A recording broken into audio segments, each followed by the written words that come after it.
Greetings, everyone.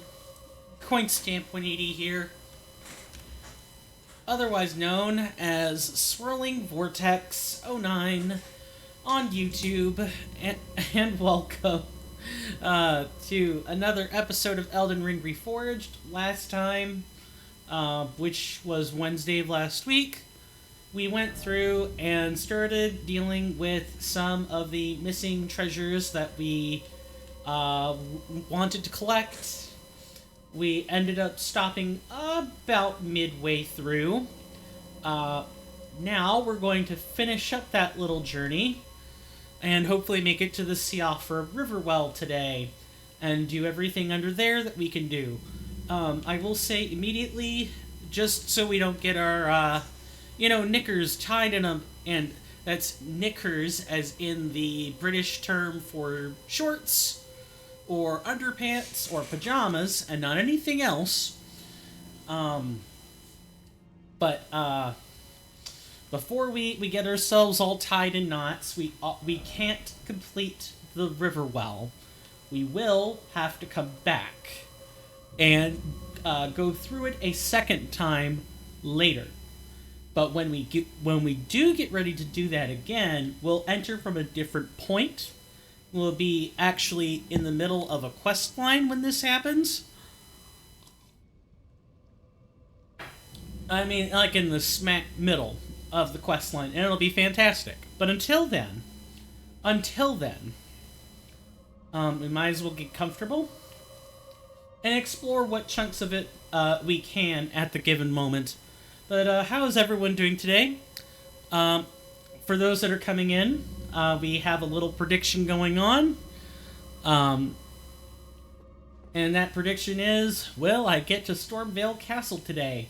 Probably not. If I were to, post my own... prediction on that. But, don't let... Really? I almost want to reset this at the rest site right now.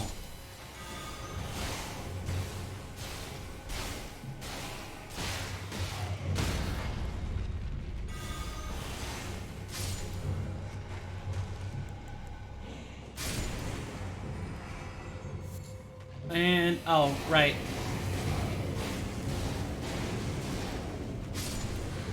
There we go. And one more for good measure. How's everyone doing today? I think I might have already said that. But I want to start doing more small things to help make the stream kind of a better place. I always try to do little things here and there to help innovate the stream space, or at least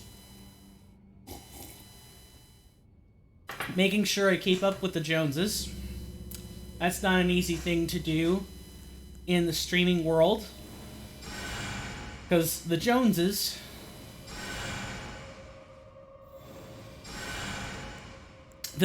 are going to be pretty busy playing Cyberpunk 2077 and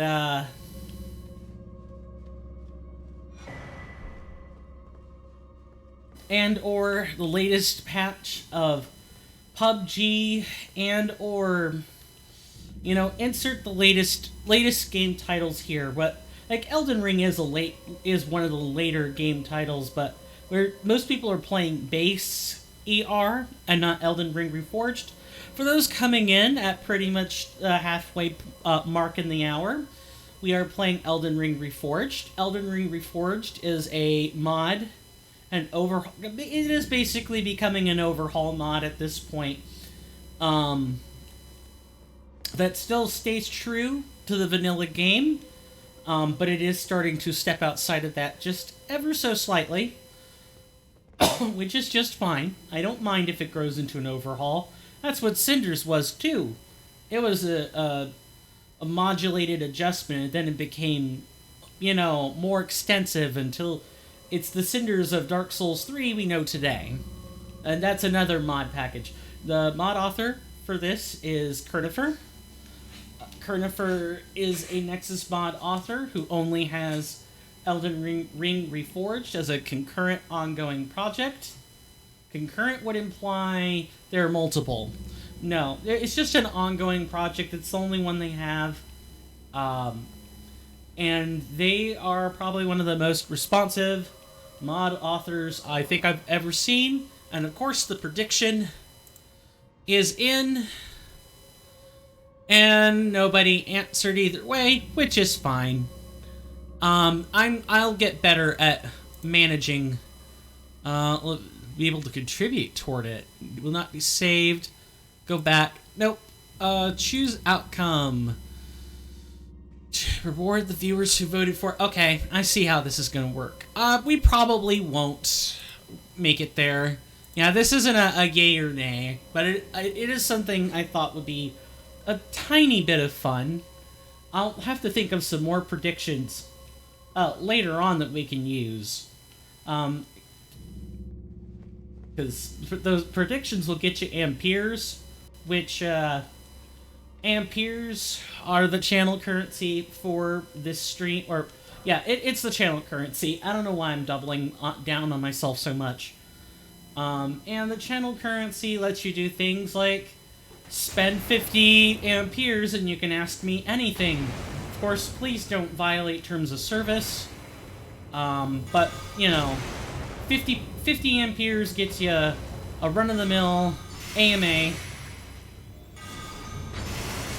Something akin to, say, maybe 2,500 of them will, I think, either make me commit to a decision or it'll make me wear a hat. One of those two things. Basically, the cheap things are words. The more expensive things are actions outside of the game I take. That's pretty much all there is to it.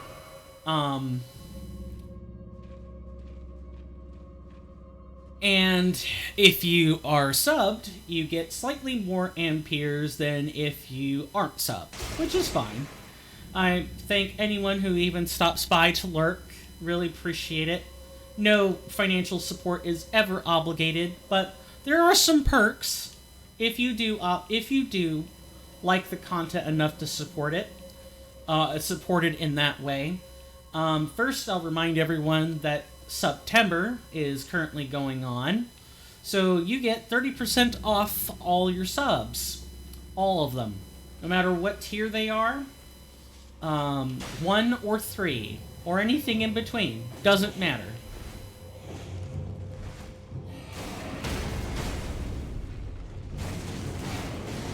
And what might subs do? Yeah, you might be asking yourself. Well, for a start, subs get you access to the single titular emote I have access to. Tier 1 gets you access to most of them, I think. Tier 2 and 3 get access to the fancier, more hypey emotes. But that doesn't mean that the Tier 1 emotes aren't hype themselves. On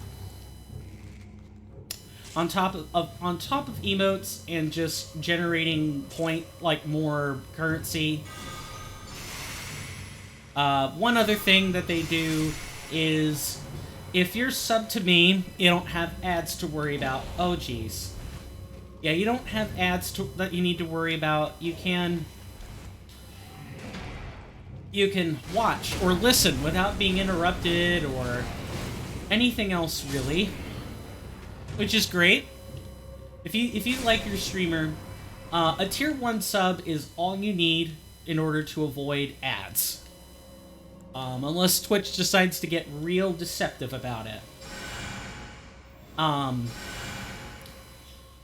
Yeah, there are a few basic things, but financial support's never required. Any money that is generously donated or tipped or what have you goes directly towards the purchase of more stream equipment. Things like mixing boards or new hardware, software for the stream so that we all can enjoy it. Things like that. And anything that's excess that's like, oh, we don't really need anything right now. or there's not hardware out there that could improve the stream right now, we're fine exactly where it is, well, then I kind of consider that generic, unconditional support. And for that, I truly thank you. But most of the time, there's going to be something we're pooling our money towards so that it's worthwhile. I've just wanted to get into streaming first, get return to it, before I just start putting goals up on the screen or what have you.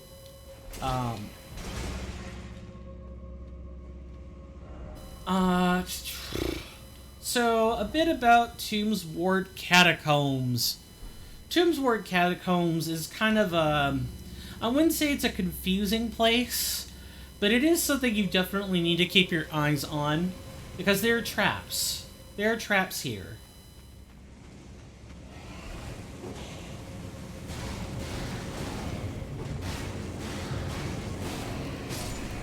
And you kind of need something that acts from a distance, that triggers traps from a distance, so that you can,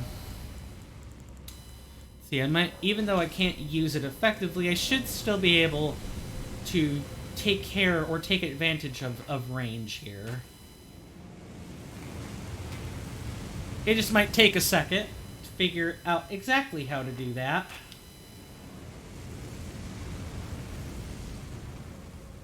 There we go. Alright.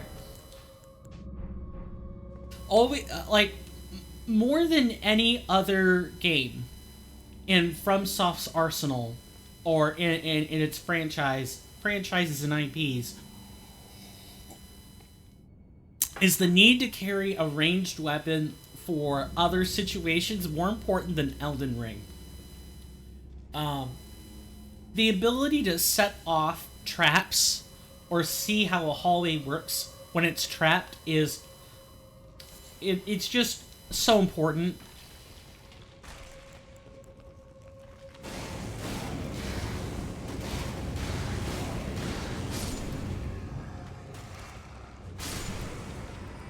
It's very important. Had we not had a bow, other long-range spells can also work, but a bow or crossbow is best for dealing with these pillars. Unless Elden Ring Reforged just says bows are gonna arc unless you've got the appropriate talismans equipped, or they're gonna be wildly inaccurate unless you're specific fortune, or you're using a specific fortune. Most of the time, bows are gonna have some level of basic utility in Elden Ring, and I think a bow is just probably the best standard option you can use for triggering traps or pulling enemies back, because you can craft the items for it so readily, so easily. You can get 50 arrows every time you craft in Elden Ring Reforged. 50 basic arrows. That's 50 traps. That's 50 traps that, like these. 50 pillars, like these, that you can trigger whenever you want with nothing else involved. Of course, getting up to it and punching it is much better than actually using ammunition on it. But the thing is that you won't always be able to run up and punch them. We had to trigger this one from a distance, coming down that hallway there. It just pays to keep your options open. And don't, when you're playing Elden Ring for the first time, don't do the hitless challenge. Don't do, challenge runs. Don't start speed running yet. Actually play the game. Experience the game. Now, if you're a speedrunner or a challenge runner with a timetable that you're trying to meet, okay, maybe you might have to think about that more carefully. But at least you should at least see the game in close to its entirety before making that decision. Before just Oh boy. Because the thing is, this is not a good hallway, but I might have enough casting time here. Yep, we sure do.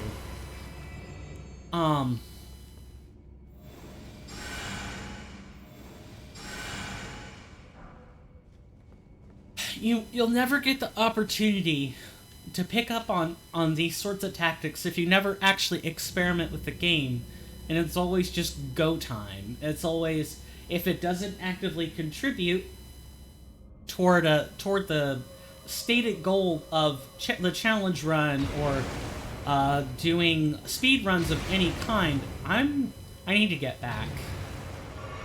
If it isn't contributing towards one of those two things, then it's useless to try to experiment with it.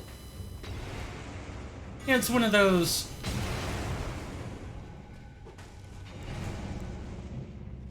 I know that most people who do hitless runs or speed runs of any kind are going to agree with me. They're going to say, yeah, it's important to know the ins and outs of your game before you just start doing a challenge run of it.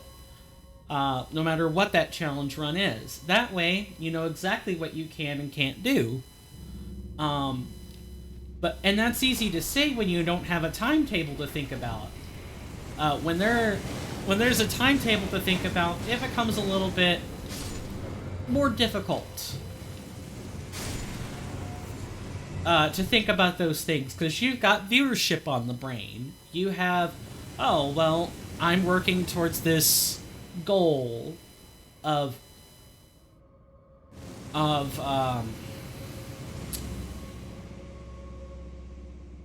keeping the stream entertaining. You're not always thinking about sage things at all times. Humans are stimuli-driven creatures.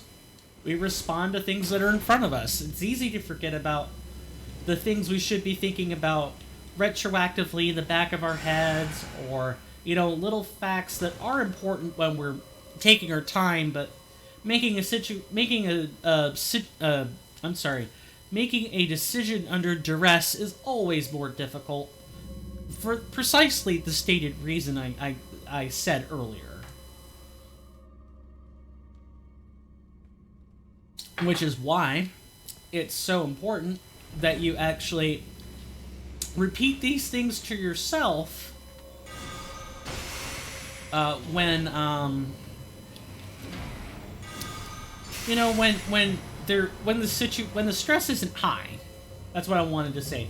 When the stress isn't high, that is when you need to repeat the important facts to yourself. Because only through practice and repetition will you remember these things in a time of duress. When you really need to.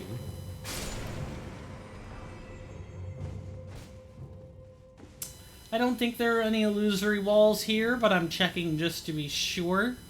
And I don't check them any old which direction. I do try to think about where they might logically be placed.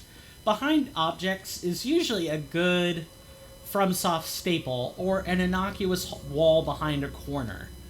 There are a couple places in Dark Souls 3 that I didn't know had an illusory wall until after I looked around the corner and saw, oh, that's a place I can't get to from in here. There's got to be an entrance to it outside. Where's that entrance?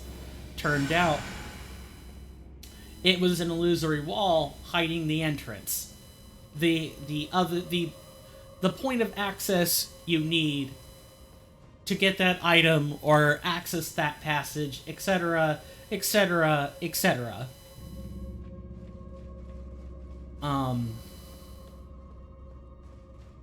But that's kind of the basis for playing any game, really, isn't it? Is making sure you explore all your options and you take your time, and you also recognize when you're under a crunch, and when you are under a crunch, pre-planning is incredibly important there as well. And if you can't pre-plan, then yeah, you need to think quick on your feet. These are things all games pretty much expect you to be able to do in some capacity, unless they're Pong or early DOS games from the 90s. a lot more any early, like, retro title. Half of the retro titles out there are literal straight ports of games for arcade. I was watching a YouTuber, his name is Tyrannicon, play through a bunch of retro stuff. Oh, and the man fumes. He gets upset at a lot of unfair retro titles, which I can't blame him, but at the same time, you had to have known that if these were originally arcade games on an arcade machine console or arcade machine stand, they're not designed to let you win easy. They're designed to take your quarters. They're designed to make the arcade money. And that means making them difficult, somewhat unfair, but not impossible to beat. It has to be just difficult enough for them to make money while also keeping you engaged enough to keep wanting to spend money. Because if it's too difficult, then your customer ain't going to spend quarters on it. That's just how it is. What I'm doing now is I'm consulting a new resource. Well, not a new resource, but it is a resource that I have newly placed into the Twitch commands. It's called ERRM. I'll go ahead and demonstrate this in the chat right now. ERRM will give you access to the Map Genie link, and basically what you'll do is you'll click on the link, and it'll take you to an .io site that has these things on them, and you can find the specific place you're at and figure out who the boss is or what exactly you're going to find there. And I know that we're fighting up against Cemetery Shade. Well, Cemetery Shade has a weakness, and to spot that weakness, we're going to consult another source. I happen to have it in my document, in my doc widgets here on OBS. But for those who maybe want to consult it, it's a boss spreadsheet for ERR that's been compiled by members of the community. It's a Google spreadsheet, and it has the names of the bosses, their weaknesses, their types, their defense, so on and so forth. So to demonstrate this lovely little tool that I have put links to in our chat commands, we're going to find Cemetery Shade, okay? Cemetery Shade doesn't have a type. It has 20 defense and 70 poise. So you're not... It's possible to stance break, but it is unlikely given the Cemetery Shade's other characteristics. If we look on the table, under physical damage types, it takes 10% more from slash damage, which is generally an expected trait. If something isn't specifically weak to strike or pierce, it will generally be weak to slash. Under elemental damage types, it takes 1.25 points more holy damage per point of damage, so that's 25% extra damage from holy spells. Under status effect, immunities, and resistances, it is not exact. It's only slightly resistant or neutral to madness. And sleep, it's a little bit resistant. Everything else it's immune to, which makes sense. Unfortunately, we don't really have clean ways to inflict madness onto a Cemetery Shade right now, based on what I'm about to tell you next. So instead, we're just going to have to rely on our holy spells, which aren't great for the purposes of, combating the boss. Additionally, we're going to need to change out our generator to Bestial Sling so that we don't have to get too close to the Cemetery Shade. We're still going to be too close for comfort, but it's not going to be melee range. The Cemetery Shade teleports around. It kind of behaves like a marionette soldier, where it's got two blades.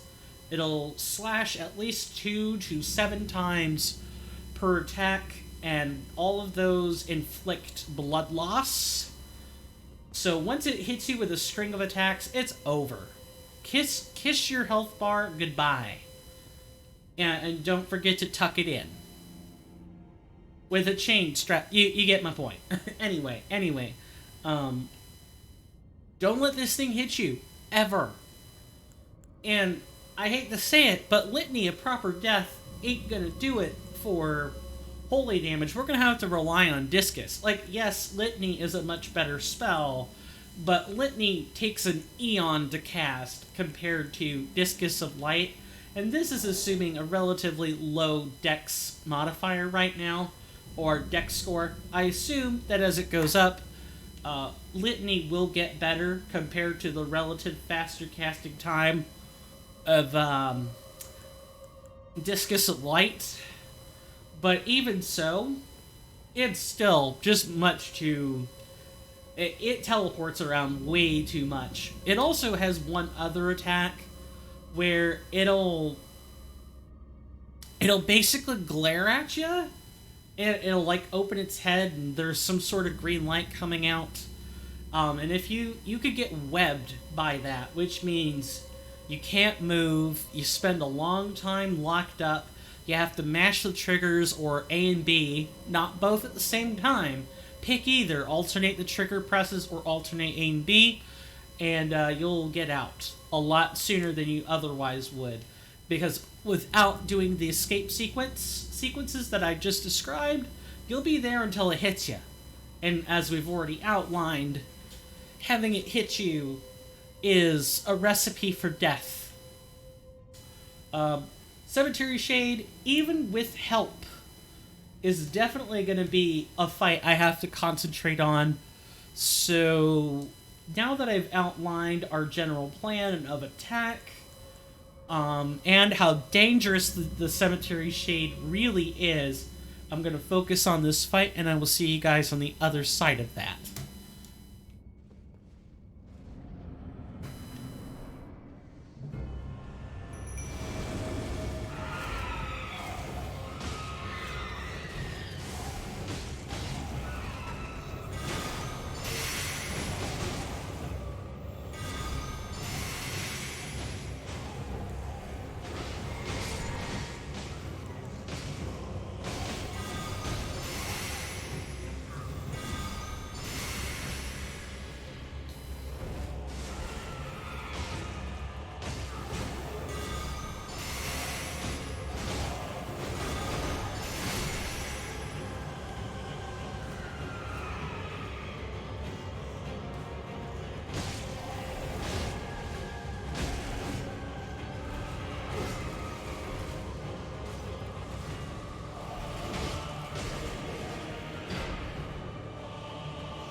And our reward for that is probably one of the better early Spirit Ashes you can get. And this Spirit Ash is Lutel the Headless. We don't even have the FP to summon it right now. That's how good it is. Lutel the Headless, Legendary Ashen Remains. Used to summon the spirit of Lutel the Headless. Spirit of the Headless Knight, who leads the Mausoleum soldiers, wields a lance enrobed in death, and hurls spectral lances at foes. Lutel sacrificed her life. I said his, it's her. Her life so that in death she could continue to protect a soulless demigod until their revival, earning her the hero's honor of Erdtree burial. Yep. She is probably one of the most single-handedly useful early spirit ashes that you can have access to. She teleports around. She often takes less damage from most attacks. She has a ranged initiator. And she has access to a couple... Basically, she'll use a polearm on top of other stuff. So the polearm has good reach. And Lutel has good health on top of everything I just said. Even with some nerfs and adjustments to Spirit Ashes overall in Elden Ring Reforged, because Lutel will teleport on top of the other advantages she tends to have, she's very evasive and doesn't take all that much damage because she's not there to receive it in the first place. She's just an excellent spirit summon. If there's any spirit summon you'd want to have that isn't trying to target a weakness, but instead is trying to take advantage of the aggro generated by the Spirit Ash, Lutel is going to be your best friend. I believe... Yeah, we can go ahead and remove this now. And we can remove that too. We've already marked that. So I think the last two things that we have to do before going into the river well are grabbing a spell that's up here and fighting the Deathrite birds. So we're going to go ahead and teleport to a conducive place. Deathrite bird, we'll go ahead and tackle the Deathrite bird first. So we'll pass it until nightfall. Now the Death Bird, you should really just... You're still going to want to use holy spells. Don't worry, we'll process our well-deserved gains after we take care of all this missing stuff. And then we can level up and distribute stats and all that fun stuff. This Deathrite bird isn't really any more difficult than the previous Deathrite bird. It's got a little bit more health because Weeping Peninsula is in a higher tiered area compared to Limgrave. But you can totally still defeat it with everything we have right now. What we're gonna do is... Oh, right, that golem no longer respawns? It's weird. It used to respawn all the time, and I'm guessing something changed in Elden Ring Reforged, or it might have gotten patched out. One of those two things happened. But regardless of whose hand it was, all I definitely know for sure is we can now go properly tackle the Deathrite bird. The Death Bird, excuse me.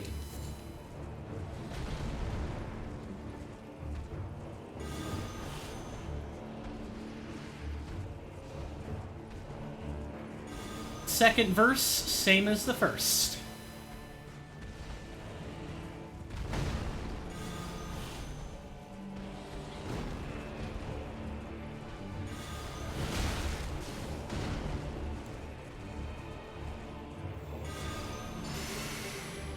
Alright, yeah, that's not really gonna work.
Hey, Alex.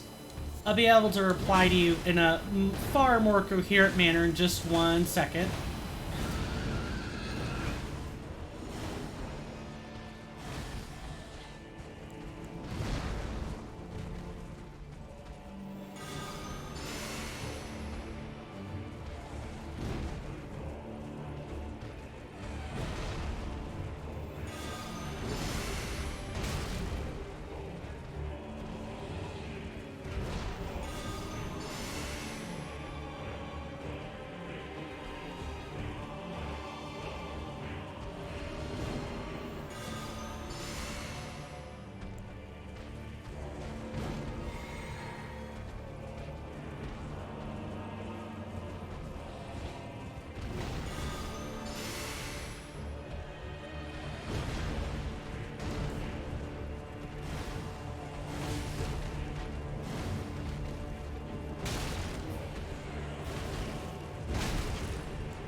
Okay.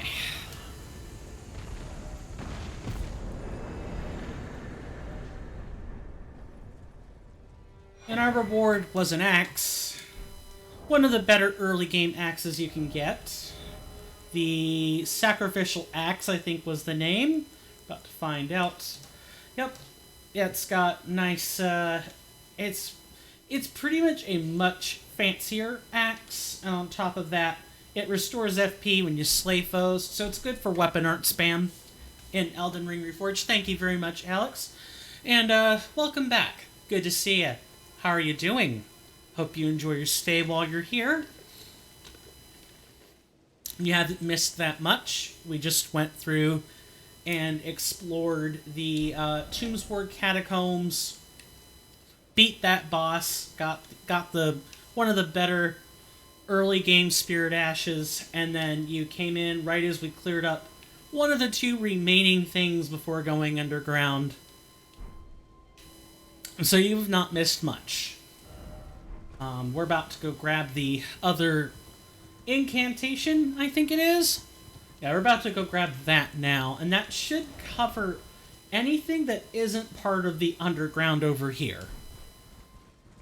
And the underground, well, for those who don't know, I'm going to assume that people coming here have some knowledge of base Elden Ring, but maybe not necessarily remember everything.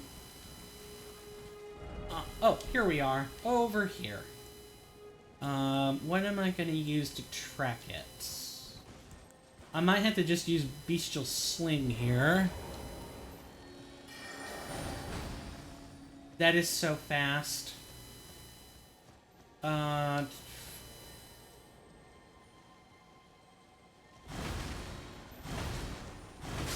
Okay, if you catch it off guard, you've got some time. And that takes care of that lovely little incantation. The first speedrun strat when this game was released was using an axe from beginning to finish. It was the axe which makes ice spikes on the ground when you stomp. Sounds like an axe that has Hoarfrost Stomp as its weapon art, which, if we're talking about base Elden Ring, so we need to find an axe which has that applied to it. I believe that I have the wiki as a command as well, yet I searched it like a fool. Hoarfrost Stomp, I think is what we're looking for here.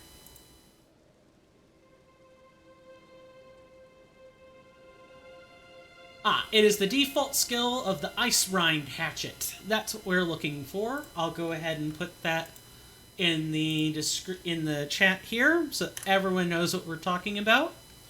Ice Rind Hatchet is a very good axe. People basically bum rush straight to it and then proceed to go from there. Hoarfrost Stomp in vanilla Elden Ring hits twice. Yeah, twice. It hits once when the shockwave is initially created, and it hits one at the tip. Most enemies that are large enough to get hit by both, it's usually almost a guaranteed frostbite proc. It's a work of art, really. Oh, did we? I wonder, did we ever?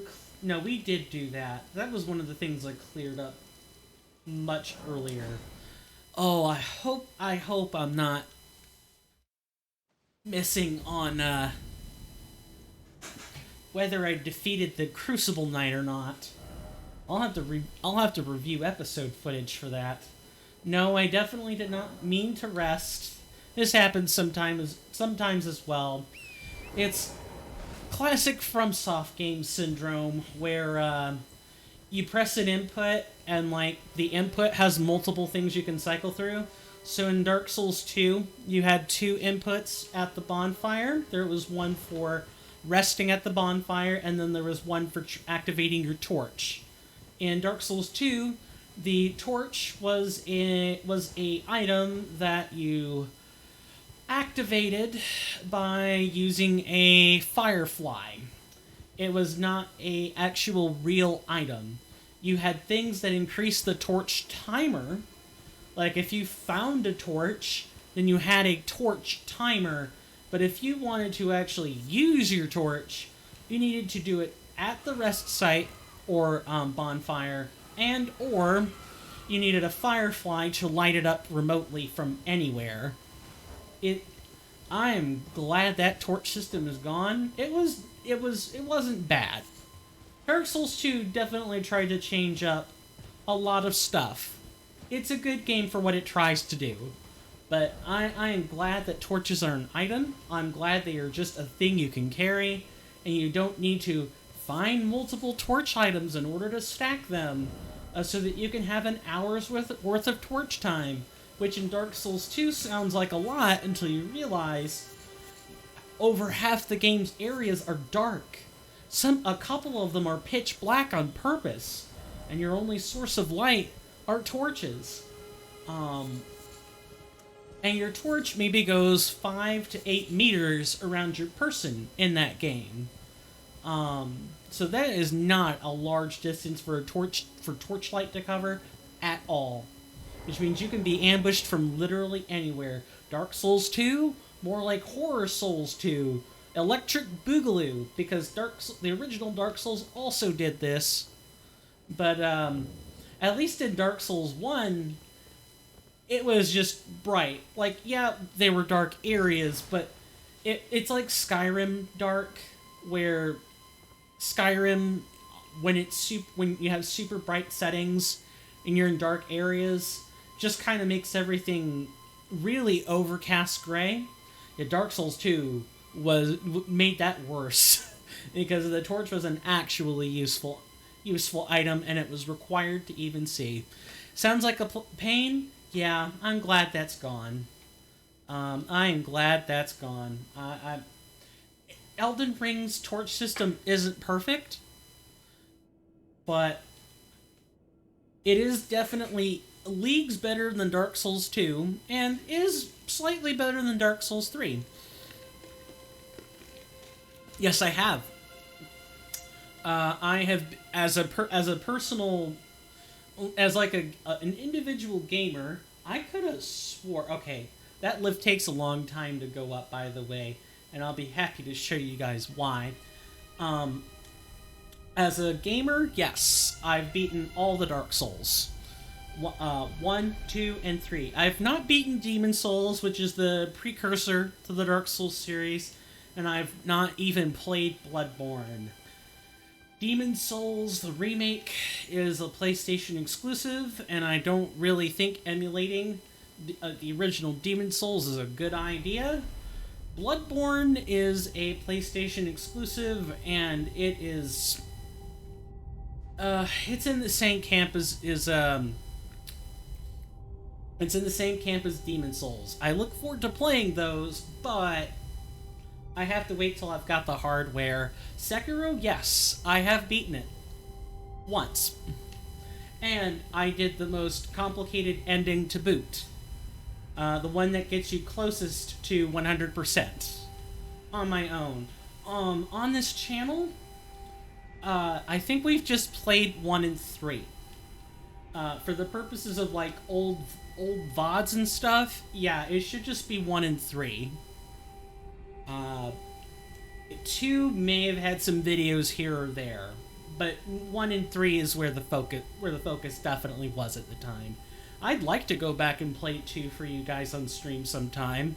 Maybe after I get done with Elden Ring Reforged, we can take a crack at that. Because I have the Scholar of the First Sin Edition. So we can explore Dark Souls 2 as it was intended. We can also mod it to high hell if that's what we want to do as well. Scholar of the First Sin doesn't take to modding that well, but I know of a few prolific ones we could try. I'd say out of all the FromSoft titles that I've had the pleasure of playing, Elden Ring and Sekiro are probably my 2 favorites. They're kind of tied with each other. They provide completely different experiences. You really, really, really should not compare Elden Ring and Sekiro. They come from the same development company, but the spin on the IP and the mechanics are completely different. It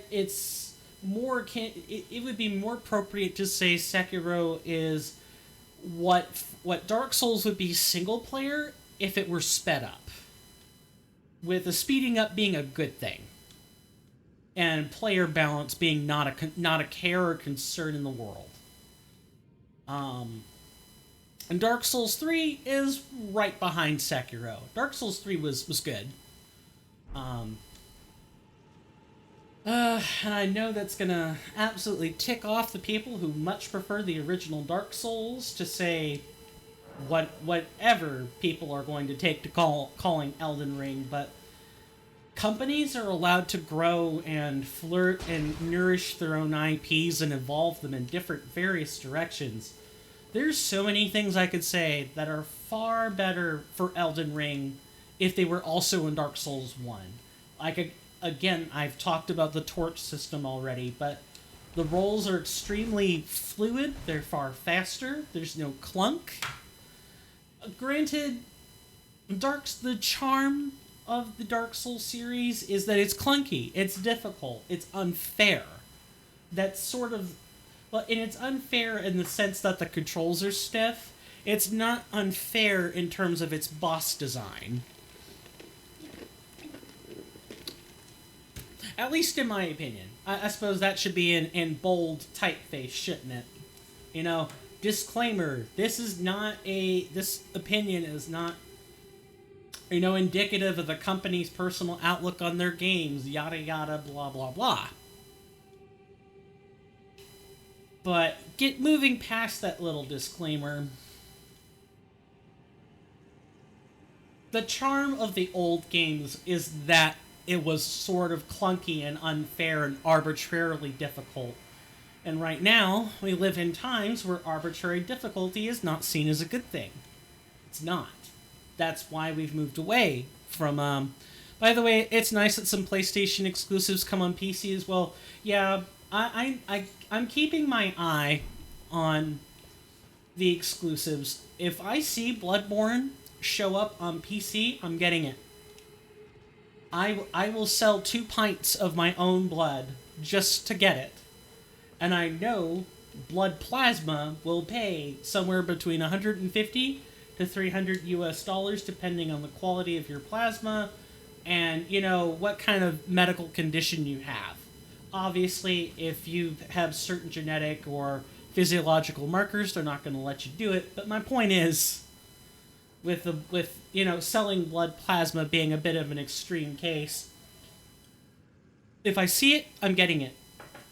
If I see Demon Souls, the remake, I'm getting it. I have lots of things I'm keeping my eye on. I'm a gamer at heart. I have the same excitement over that sort of stuff everyone else does. And I look forward to being able to share that experience with people. That's probably one of my biggest motivations to stream, for the record. I feel a lot better when I'm on camera streaming in front of people. Am I the most charismatic, entertaining person? No. I do not make super highly edited content. I'm not Markiplier. I am not Jacksepticeye. I am not your, hey, Zeus, it's toast. I am not your F Money Con or your Squillakillas. I'm none of those people. But I definitely feel more fresh and alive when I'm on camera talking to all of you guys. And thank you for talking with me, Alex. I appreciate it. I don't know. I wouldn't call streaming a calling or anything, but I definitely feel relaxed, relatively speaking, when I'm on camera. Maybe it's the fact that I'm an extrovert by nature, and so being able to be on camera is a close facsimile of having contact with real people. And I do have contact with people. When I'm in class, I have contact with people. When I'm out with my friends every 2 Saturdays, I have contact with people. It's not like I'm a hermit. But, I like the experience of meeting fresh, new people. People I've not seen before. Or heard from in a long time. Or I like a new experience when I'm socializing. I feel much more invigorated when that's happening. Or I suppose I also feel invigorated when I'm in company of people I like. But that's true for every human. I'm sipping on tea with nothing in the mug. The tea's all gone, Jack. It's all gone. So, I guess before I make a cup of tea, I would like more. I am going to make some. I do want to welcome you guys to the underground. That is the Ciafra River well. There is also a sister counterpart called the Untitled River well. And the underground has a couple of important quests in it. And that texture is not loaded all the way through. Or it is, and it's just bad. I don't know. Yep, there we go. It didn't load all the way through. It didn't render properly. It might be kind of hard to tell from this angle, but the underground has a starry sky to it. You can probably vaguely catch the dark undertones past all the rock here. It'll be a lot better once we get past this section of the Ciafra River, and I can show you how beautiful the underground really is. It's one of the most majestic places in all of Elden Ring. Me too, going to Germany wasn't part of my life plan, but even if I will go there to work and not as a tourist, you're still a little bit excited to visit another country. Yeah, you're getting a fresh experience, right? And it's not like if you were to have said, I'm being knuckle dragged to Germany, I don't get a say in it, and I wish I could stay home in Romania. If you had said that, then talking about the new experience would kind of be a painful thing. You're not looking for an experience. In that situation, you literally would have wanted to go home. But with the way you're saying it here, at least in Germany, you get something new out of it. And you'll have a chance to take your lemons, whatever lemons that Germany wants to throw at you, because Germany is currently experiencing a whole bunch of lemons. Lemons being the synonym for difficult time. you can take the lemons that Germany is going to give you and make lemonade out of it, as long as you keep a good, healthy perspective on your head and shoulders. And I have faith you'll do that, Alex. I hope you do, because Germany can be a beautiful place. I've seen pictures. And my stepmother used to be a retired or a active U.S. soldier in Germany. I think there are quite a few bases, U.S. military bases in Germany. It's kind of the heartland of Europe. It's a lively place. I'm gonna go make some tea real quick. I will be right back. I need tea to keep my throat clear so I can talk. I will see you guys in just a couple of minutes.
Okay, my apologies. I had to go get the water and everything for tea. Um, Cinnamon apple spice is the tea of the day. And the cinnamon apple spice that I have in Keurig cup form is probably one of the better teas I've had my entire time I've been sampling things out of K-Cups. It's very nice for clearing your throat. I often struggle with phlegm and mucus at the back of my throat, and I do have cough drops, but I do not like to crack them open too often.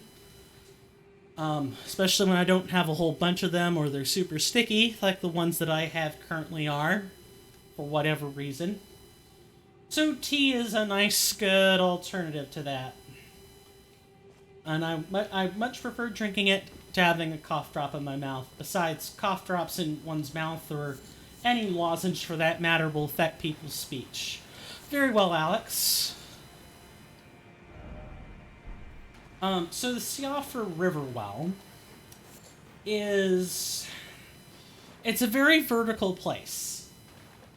Like, these old structures here are from a civilization of people that have long since passed, and the remnants of that civilization are seen in the architecture, or they are seen in the creations that are left over to guard them. That's pretty much what this city, or not city, but the underground is a glimpse into that once bright, stellar, yet forbidden civilization.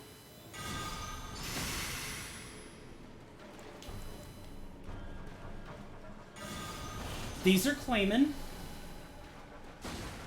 Claymen are interesting enemies. They have high amount of poise. And their high amount of poise means that unless you're using a striking weapon or anything of the sort, you're gonna run into problems. They hit like Mack trucks early on, and their moves have strange amounts of hyper armor from time to time.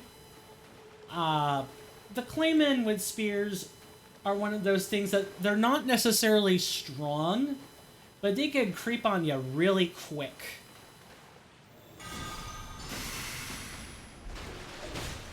And their moves have some wicked reach. Poured yourself a glass of wine.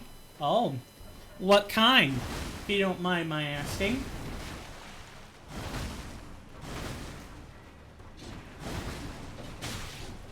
Oh, see, I thought I was safe from that.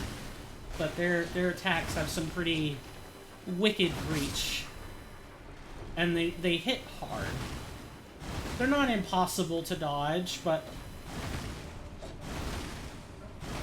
if you're not careful, you're gonna get grabbed by them. Oh, homemade wine? Oh, that's awesome. Well, what did you use to ferment it, if you don't mind my asking? Is it, and I know just about everyone has yeast packets for this sort of thing, but was it based on grapes for red wine, or grapes for white wine, or something else?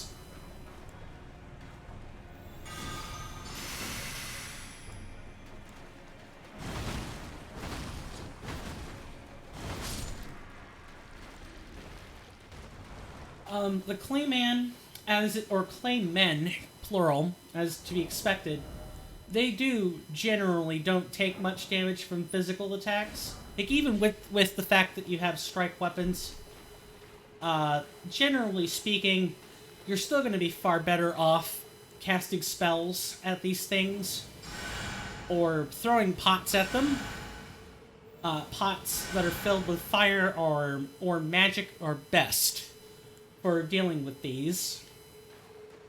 But especially things that don't check their resistances a whole bunch, such as holy damage, are probably some of the better spells out there. And this is in Elden Ring Reforged. I should say that. In Elden Ring, like baseline, holy spells are gimmick. You don't dare cast them. They're magic adjustment values are too low. Far too low. Discus, laughably bad. Litany of Proper Death, okay, but still too slow. There's some other ones that might be okay, but overall, Holy really struggles in base Elden Ring. It's only in Elden Ring Reforged where that specific damage type has gotten a facelift, and several bosses that were highly resistant for no reason had all of their resistances to it dropped, which is good. People who stay in rural areas in your country usually have their own vine in the yard. Ah, okay. So it's pretty common to have some homemade wine in the house. So people grow their own grapes over there. That's the kind of thing you really only hear about in the U.S.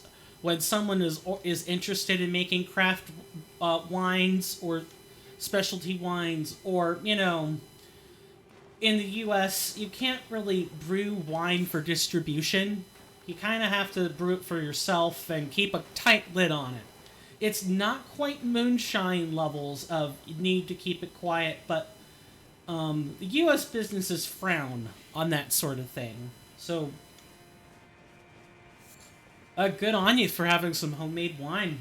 I hear about it from other STEM majors I happen to be working across the fume hood from, but even they tend not to brew their own wine. For whatever reason, that seems to be a thing I bump into with with some of the chemistry instructors, or I had a pharmacy chemist that I learned from when I was at a technical college, and he made his own wine. The one that I learned from, or the he wasn't a department head, but he was like the only chemistry instructor on the branch campus. His name was Dr. Miller. He should still be around, but you never know. I hear that he often knew how to mix absinthe with his drinks, or other sorts of fun party time things. He never sounded like it. He was a pretty clinical, serious person, but everyone has their own way of relaxing. So I'm told. Well, this one is not mine, so I don't know. But as far as I know, we don't usually put something specific in it to start the process of fermenting. We just let it stay and it starts singing on its own. Oh, so you just let it naturally ferment. Yeah, that's even rarer.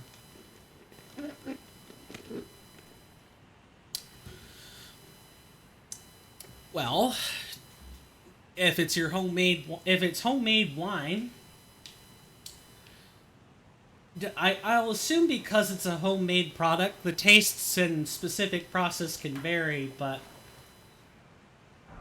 do you generally like the homemade wine, or do you prefer commercial wine? Just out of curiosity.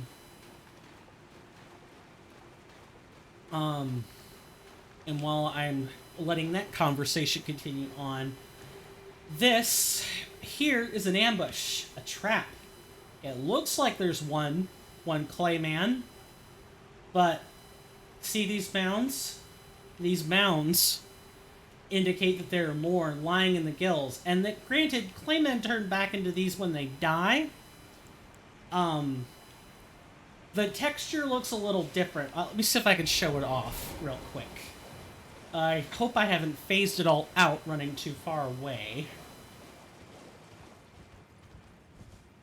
And before I forget, we can turn on our lovely little lantern.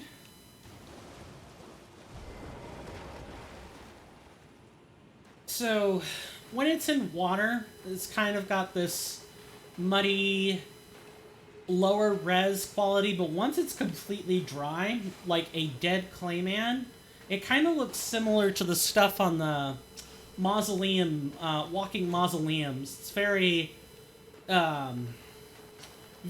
rounded, very beveled. Those don't have that same texture. It's nice, as a very specific taste of the homemade wine. It's pretty unique from the commercial one. You don't really have a preference? Gotcha. So it really just comes down to who makes it or what kind of wine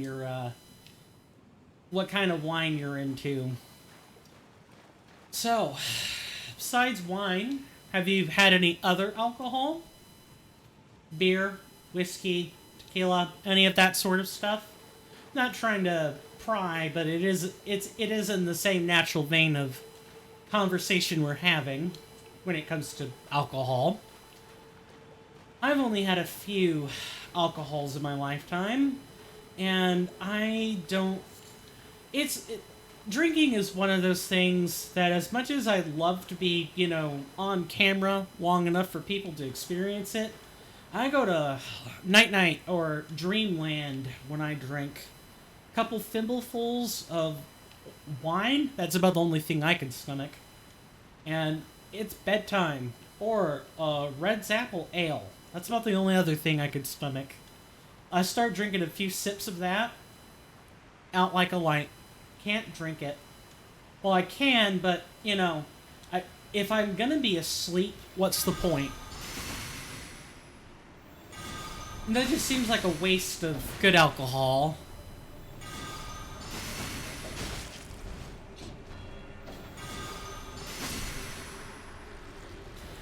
This isn't a bad spell for dealing with them. But you can't give these Claymen an inch. They do hurt.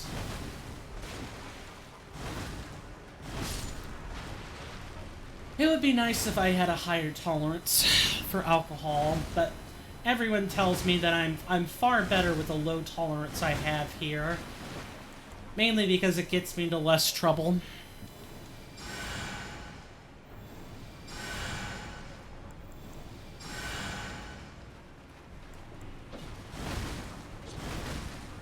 Usually you drink beer. Ah, so wine's a bit of a rare thing then. Last time you were partying with some relative, you drank vodka, and on occasion you have actually drank some whiskey. Gotcha.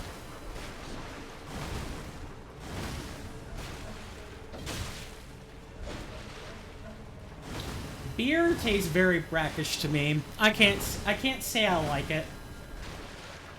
Like, I can appreciate what's in the beer, but I need something to sweeten the pot, so to speak. I need something with some flavor to it. Beer I suppose to the untrained or the uninitiated, it tastes like, I don't want to, I hesitate to say worse mineral water, but it tastes very, I don't know. It tastes like mineral water with something extra. That's about as best as I can describe it. That's as a flattering a description as I can give it without stating any true compunctions on the matter. Yeah, I take a sip of beer and I'll spit it out. Terrible. But kudos to anyone who can drink it. And of course, as I've already said, drinking ain't really well, I suppose I should say, if I want to go to sleep, if I like the soporific qualities of alcohol, of too much alcohol, I suppose it's perfect. But anything remotely close to wanting to party? No. I can't. I've tried. I don't know if it's my neurochemistry or if it's my body weight. I'm not exactly a slim person, although supposedly being fat should help you hold slightly more liquor compared to someone who isn't. But I've also heard that having a ton of body weight holds the liquor longer and thus you stay drunk longer. Still, as something recreational, I could say I prefer cannabis instead of alcohol, because from cannabis you can't black out, and you remember everything you've done last night. You've had some nasty experiences with alcohol. I am sorry to hear that happened. It's a shame it's an illegal drug in your country. It's not that much better here. Like, a lot more states recognize it, but marijuana in some places is still, we have to slap you on the wrist, but we're not going to enforce the law either, because we've come to recognize that we can make money off of it. Here's the thing with cannabis that I kind of really want to harp on for just a minute. Cannabis, or marijuana, still needs lots of study. And that study is happening around the world. I'll grant the plant that. But just like with tobacco or alcohol or anything else, if you do it for long enough, your neurochemistry is permanently altered by it. For those who relate to tobacco use, for example, nicotine fills the same receptors as dopamine and epinephrine put together. And someone who smoked for 5-10 years, it takes double that amount of time for their neuroreceptors to go back to natural conformation, if they go back at all. It's, and those who have had their dopamine and epinephrine receptors altered don't receive their body's own natural chemicals the same way anymore. It takes a lot more of either of those two things in order to experience the same baseline effects. It's dangerous. And I think the same is true for marijuana as well. Marijuana is so poorly understood that cannabinoids, that's the chemicals that are derived from cannabis, they have their own class. They are in a drug class all their own. They are poorly understood, and most of the time in countries that are in states that are in the Bible Belt, typically marijuana is Schedule 5. It's Schedule 1, excuse me. Lower schedule number means it's more tightly controlled. And the stuff changes people. Typically, the one symptom I'm aware of with marijuana use is that over time, if you smoke it with no regulation on yourself, you smoke it whenever you want, no restrictions, and you don't have any control over the dose. Those people turn out to be more paranoid than normal.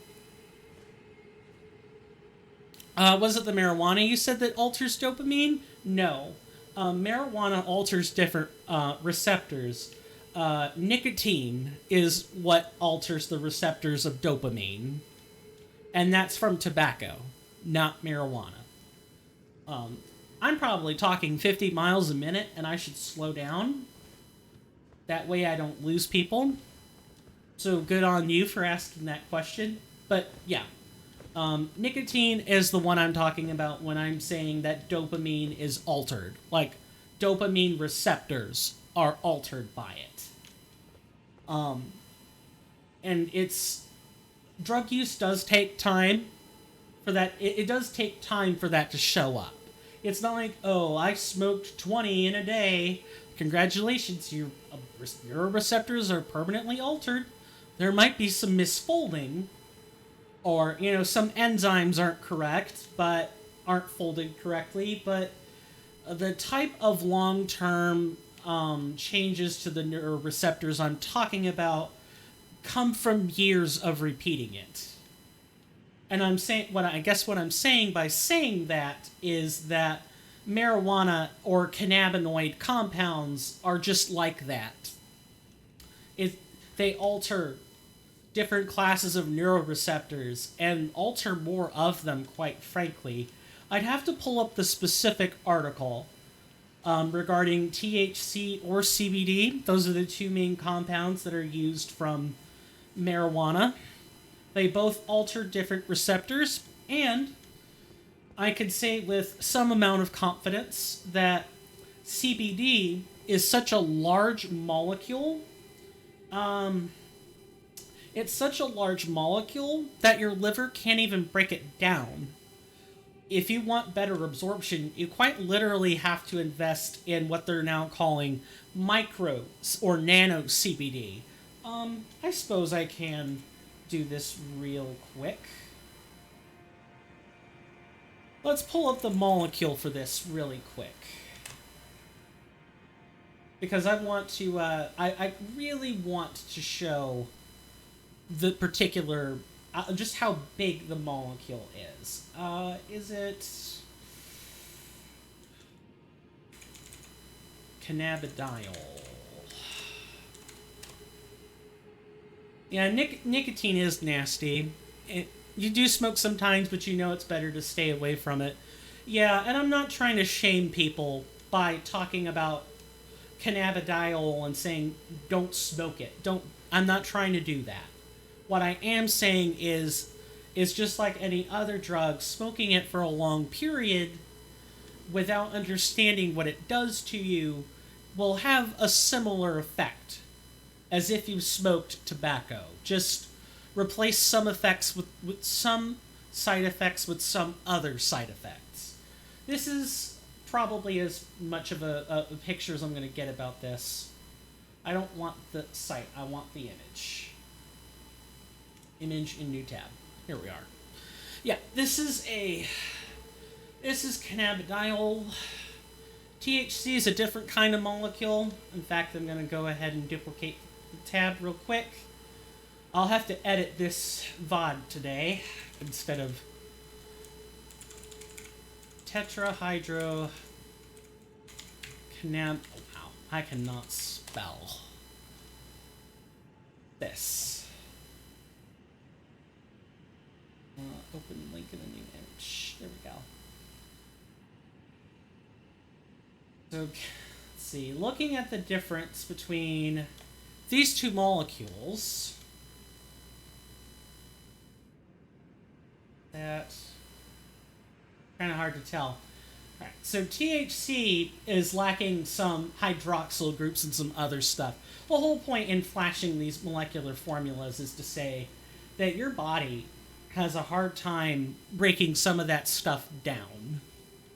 And I know that they are now selling nano CBD. When the plant is more fully understood, I wouldn't be so on the fence about its usage. I'm not the largest fan of marijuana being smoked, but there are worse things to not be a fan of. And again, my dad smokes it for pain. I get it. You want, for anyone who's looking to just escape a stressful situation or not deal with crippling back pain or joint pain, like, and the doctor isn't going to give you an opioid or anything, yeah, do what you gotta do. But I don't think the plant is a good idea. I think it would be far better if people consumed either the CBD or the THC by itself, with nothing else. Because here's the thing with cannabinoids. Marijuana has like somewhere in the realm of either 250 or 750 chemicals. I'm struggling to remember the exact figure, but there's a lot of stuff in marijuana, and not all of it is understood. And people just smoking it are putting all kinds of tar and resin and other hurtful things into their body. Their choice. But, well, I suppose nicotine or tobacco's in the same camp, isn't it, when you think about it? Because people who smoke nicotine for a long time also have some psychological effects that show up. Typically, the world starts to kind of slow down if you don't have anything to curb the effects of nicotine withdrawal, as nicotine is a stimulant, and the world tends to speed up, and it becomes your new normal once it does. I think it is dumb. I think it's dumb, the fact that tobacco is legal even if it gives you addiction, and marijuana is not. Yeah, it's weird. You can get addicted to anything.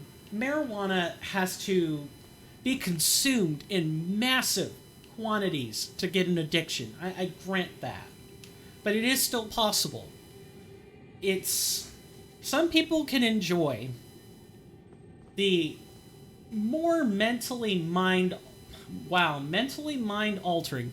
Some people can enjoy the mentally warping effects of THC. Most of the pain relief is in CBD, not THC. You take THC when you want to get out of a stressful situation. When your back's in pain, the main thing you want is CBD. And in California, in the United States, in California, I know that they specifically make formulations of cannabidiol, that's CBD, and it's like a supply of 30 or 60 tablets is like a couple hundred, or it depends on your insurance in California. I've heard it go as low as free and some as expensive as like 100 or 200 US dollars. And it's tightly controlled. If you run out of CBD, you can't just willy-nilly get more. They also make you fill out logs with that stuff. Anything can be addictive, but I will grant that it does take a lot. If people are being irresponsible with marijuana, I think it sets up...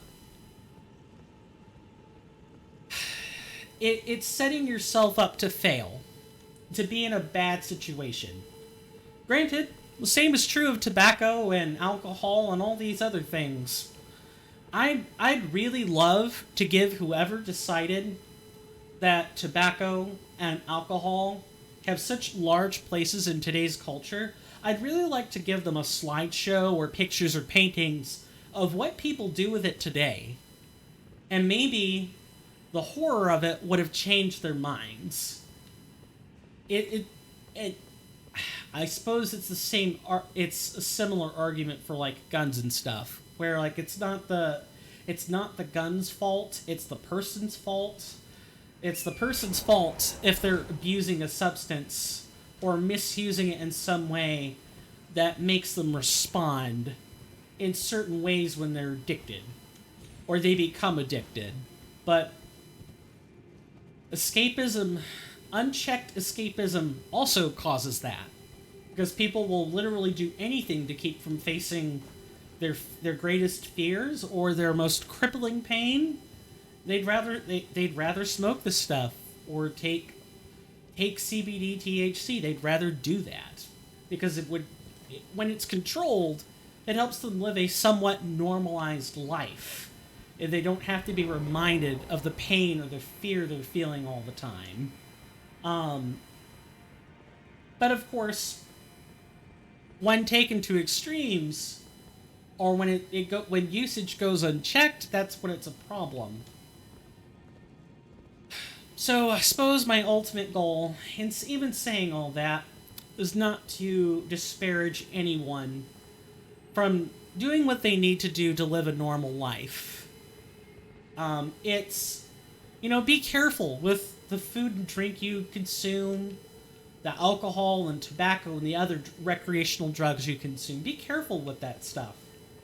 Because once you're on the on-ramp toward permanent physical or mental changes, it's hard, if not outright impossible, to get off that ramp again. For tobacco, it's kind of obvious. You'll get cancer. Turns out breathing burnt carbonated material gives you cancer. There's tons of carcinogens, and even the paper you use to roll marijuana joints is not, blunts or joints, is not immune to that same principle, because you're burning plant matter, right?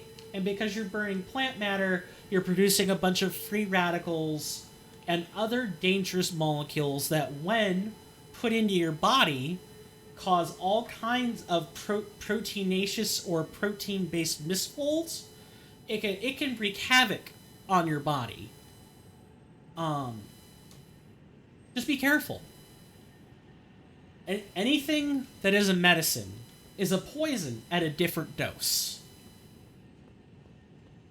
For example, Tylenol is safe when the effective dose is no more than 3 grams. After 3 grams, this lovely little painkiller kills you. And it helps, and the only way you get out of such prolific poisoning is through Narcan if you're timely, or there's kind of nothing else you can do. You have to hope the person basically vomits out the Tylenol at that point. And even then it might not be enough. But that's for substances that you only take when you need. With marijuana or tobacco or alcohol, it's somewhat of a different beast. Not everyone smokes marijuana for pain relief. Some do it to escape a stressful situation, and some do it recreationally. I don't have a problem with that. What I fear is the consequence. I'm ambling on. I have rambled for far too long about the topic. I used to be a person that didn't really like marijuana. I hated the plant. I watched what it did to my... I watched what excessive smoking did to one of my uncles, and I'm watching it as it happens to my dad or some other people. When you smoke and don't think about the consequences, or you smoke to excess, it's a problem.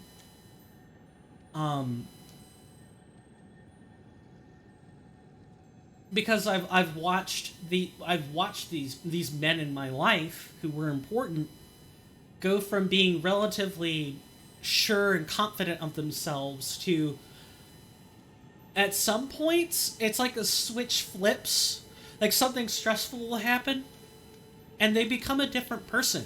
They're very untrusting, they're very paranoid, very fear-driven. And they almost need the plant. And just to not have that switch turned on again.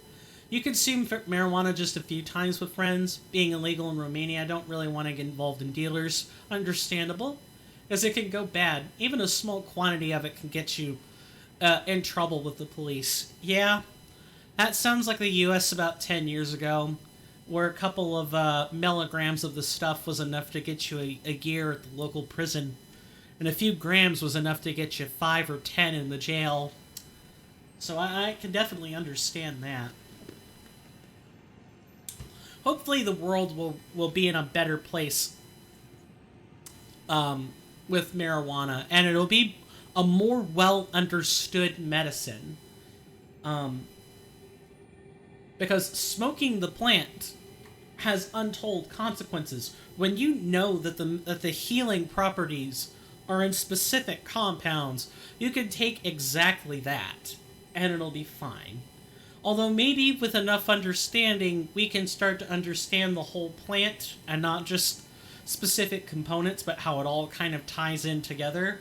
And maybe what'll probably happen is if marijuana becomes globally deregulated, it'll probably still have some scrutinous controls attached to it to make sure people don't misuse it, because it is as much of an innovative plant as it is, as much of a healing plant as it is, you can still smoke dangerous amounts of it.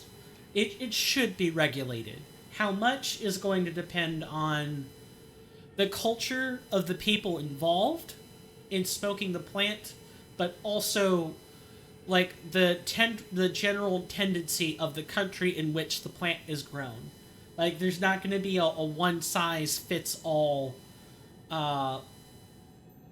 plan for how to regulate the plant so people are using it for what they want to, and, certain regulations to make sure that those who are smoking it recreationally have a right to do so, but if they start to suffer the effects of, being intoxicated, in this case with THC and CBD,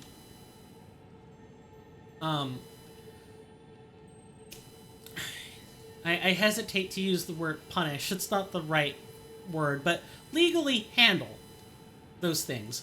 You just saw an article where the CIA reported the fact that most of the illegal cannabis from the U.S. comes from Romania. I could believe that. That I'm not familiar with. So thank you for sharing that.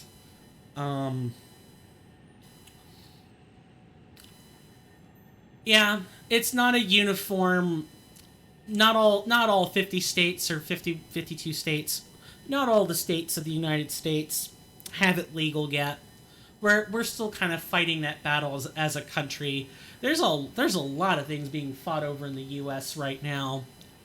Marijuana notwithstanding. I really feel like we're in the midst of a culture shift. I didn't search more about it, so you can't say how true the article was. Gotcha. I'm gonna go grab the cup of coffee or tea hot off the presses. Just one moment, please.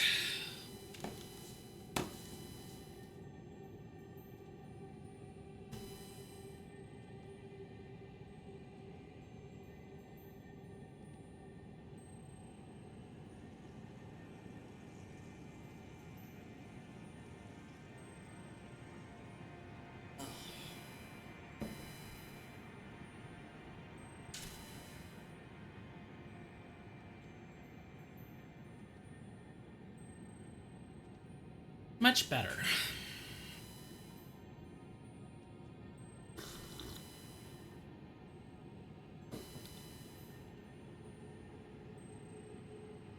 Well, I'm hoping that number, that illegal cannabis, will come down. Like, if it becomes federally accepted, then it won't be illegal. It'll just be undocumented, which has a whole different connotation.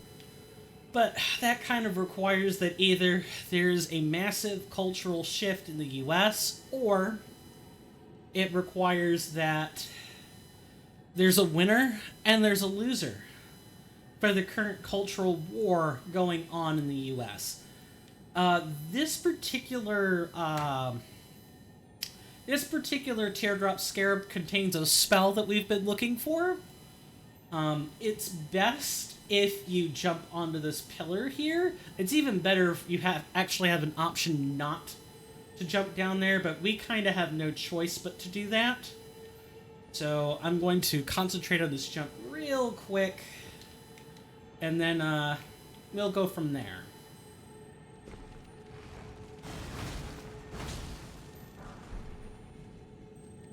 Thankfully, it's not like the last teardrop scarab we were looking for. We can, in fact... Wow. Nice. That cast was so slow that we almost missed it. We almost missed it. We've been getting a lot of incantations lately. There are a lot of sorceries that are in the underground. I think you'll find more of them in the Ainsel River well, but you will find a fair few of them here in Ciafra as well.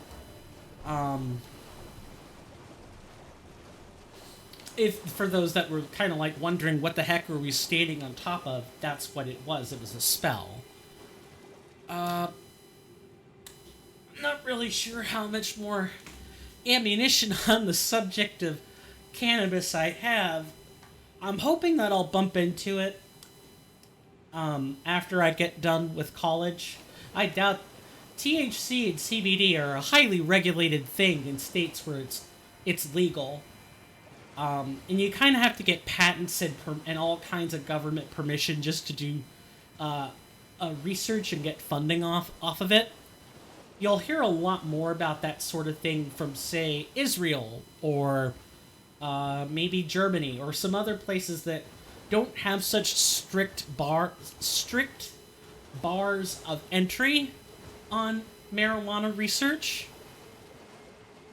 But I'm hoping that one of the things that we'll find in marijuana will be something that can be useful as a biodefense agent or something else that will sort of make the lives of humankind much easier as a whole. As for those who kind of don't know what I'm in college for, I'm studying to be a cellular and molecular biologist, which means one of my wheelhouses would definitely be studying what the effects of these kinds of molecules would be on our cells.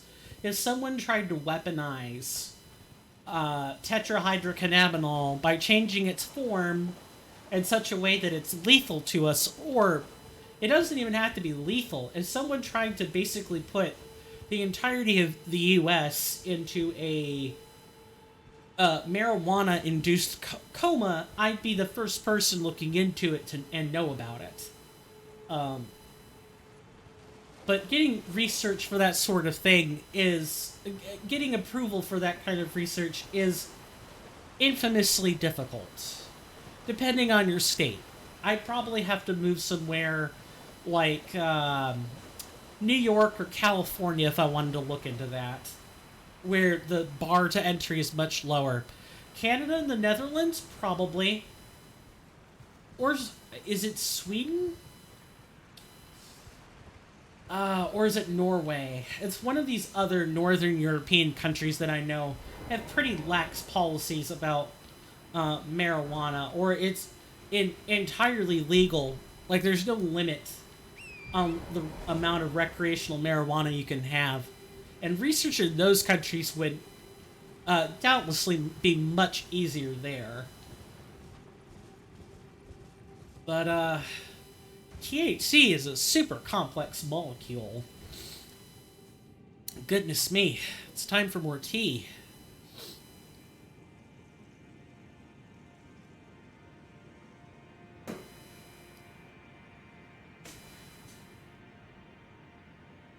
But, as for what I want to do with my degree, I'll be pursuing biodefense, which I've already talked about, but I never actually said what my degree was ultimately for, so I'm correcting that now.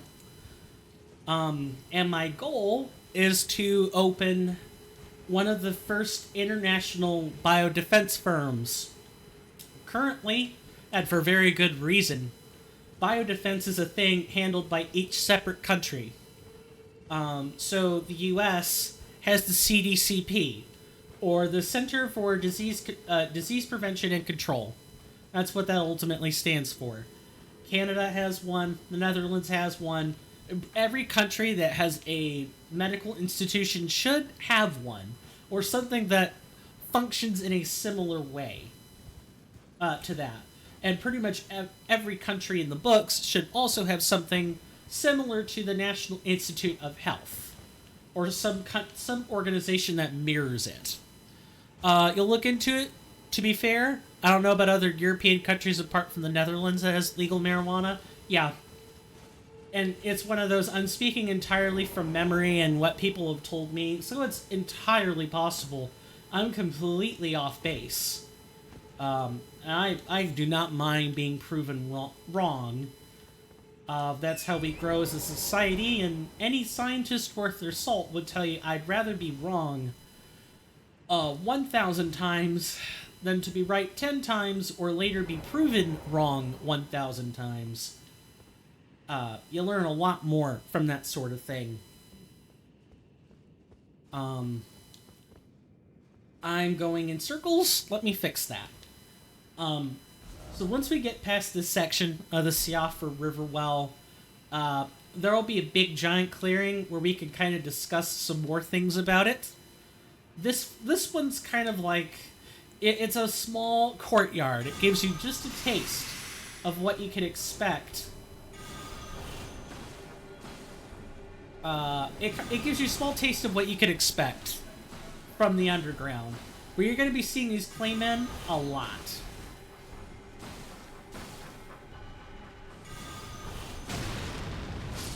And then these are also the other kind of Claymen that can exist. I don't know what this bubble is.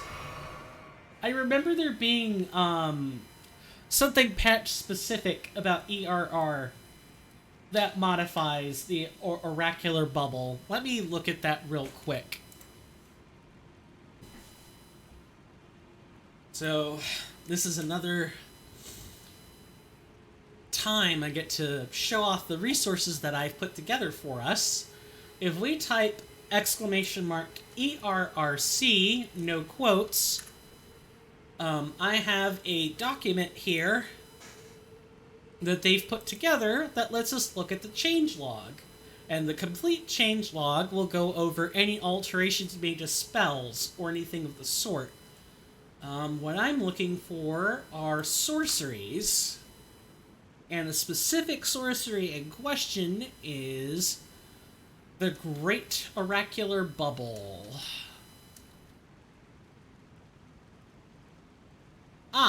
So that's what this is. So, when you're struck by a bubble from the Great Oracular Bubble, the bubble will lower your damage output for a moderate amount of time. And it's two-way. The description's for the player, but obviously if the enemy is casting the same spell, they're going to have the same effect. I do not know when the last time this changelog was updated, so I might have to remove the last known time of update on this. Kernifer seems to prefer putting everything in the pastebin links rather than having a collective document. And honestly, at this point, the mod deserves a site. Much like Cinders or Convergence. They deserve wikis. It deserves a wiki. Where Kernifer doesn't really have to maintain it so much. Because the mod author appears to be stretched to their limit on what they can keep up with at any given point. Like, they're very responsive to the community. They put out the pastebin logs all the time. I'm very up to date on when ERR gets an update. But the complete changelog is always something that seems to lag behind for whatever reason, and it's just whenever Kernifer has nothing else on their plate to do. So it just tends to fall by the wayside sometimes, and it's quite sad. Because the complete changelog really could be something that could refer to all the mechanics in the game. And the reason I know that it's in the state it is because it says nothing about fortunes. And if you're looking for a complete changelog, you kind of wanted to mention that stuff. Or it's kind of pointless. Which I know is not really the case, but it's kind of a human abstraction.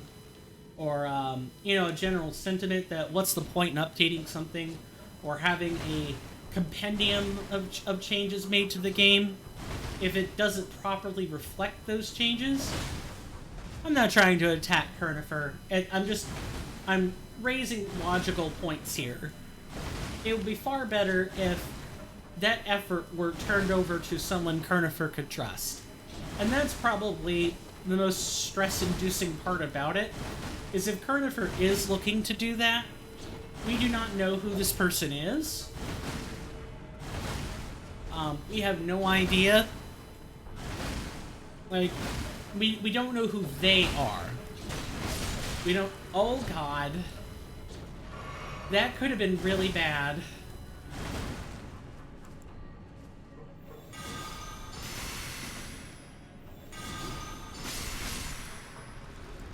You thought you had my back. You thought my back was turned to you, didn't it? Fear not, Clayman. I will never keep my back exposed to you long enough for you to stab it.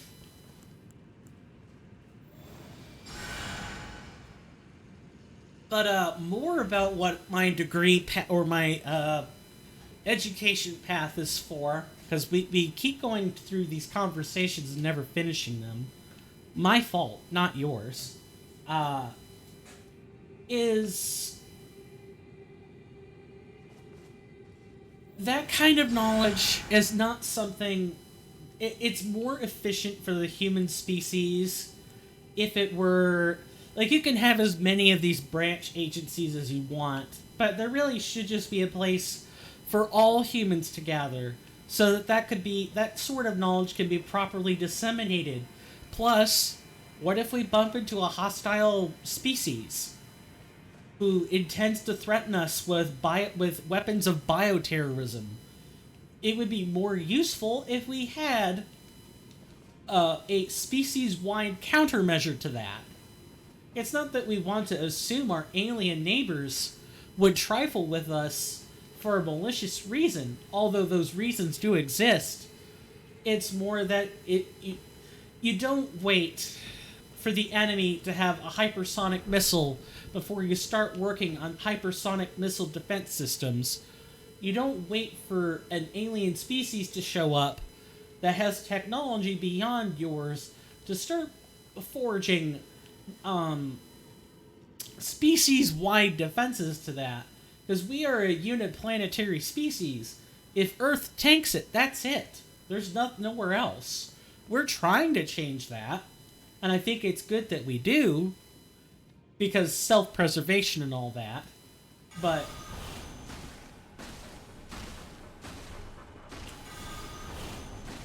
in the process of that,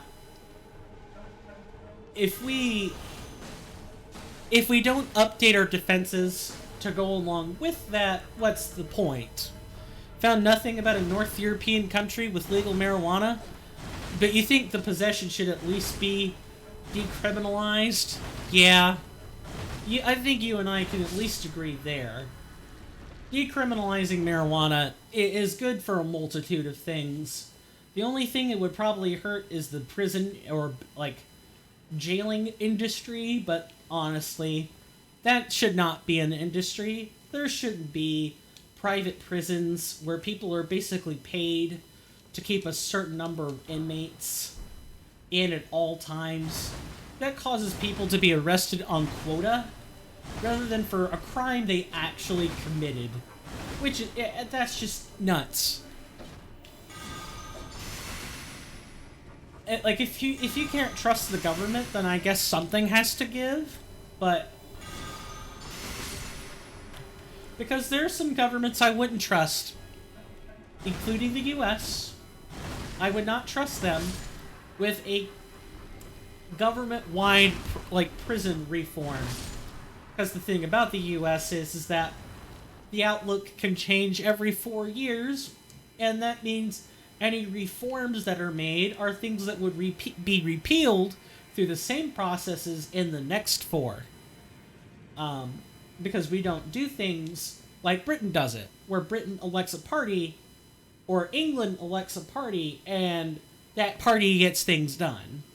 We elect people, and that has its positives and negatives. On one hand, electing a party is very efficient. You know what kind of policies you're getting from them, and you leave it up to them to determine which people they put into office. And you're sort of giving them permission to do this. On the other hand, if the party is corrupt from the top down, and you elect them into power, then all you're left with are corrupt despots. That's where electing people, like freely electing people, has its advantages. But this also assumes the only thing people are doing are electing their leaders, and not the way the U.S. currently has it set up, where we elect people who represent us, but the way that our votes work is that we pool our votes into one big tally, and it is up to people not elected by us to fit those interests and do the right thing. And there have been instances where people have not done that for a variety of reasons. You might think, well, the only reason is, it's out of malice, it's out of malcontempt. No, people could simply, any one of those folks at the electoral college could just punch a wrong button or didn't put in information correctly, and the vote just isn't counted. It's definitely not perfect, but it's not the biggest boogeyman that those who are on the more politically liberal ends of the United States make it out to be. There are pros and cons to the system, just like anywhere else. Any other system has its pros and cons. If people are responsible, the system is fine. It's when you can't trust the system that it sucks, because you're just going to find the fault in it everywhere.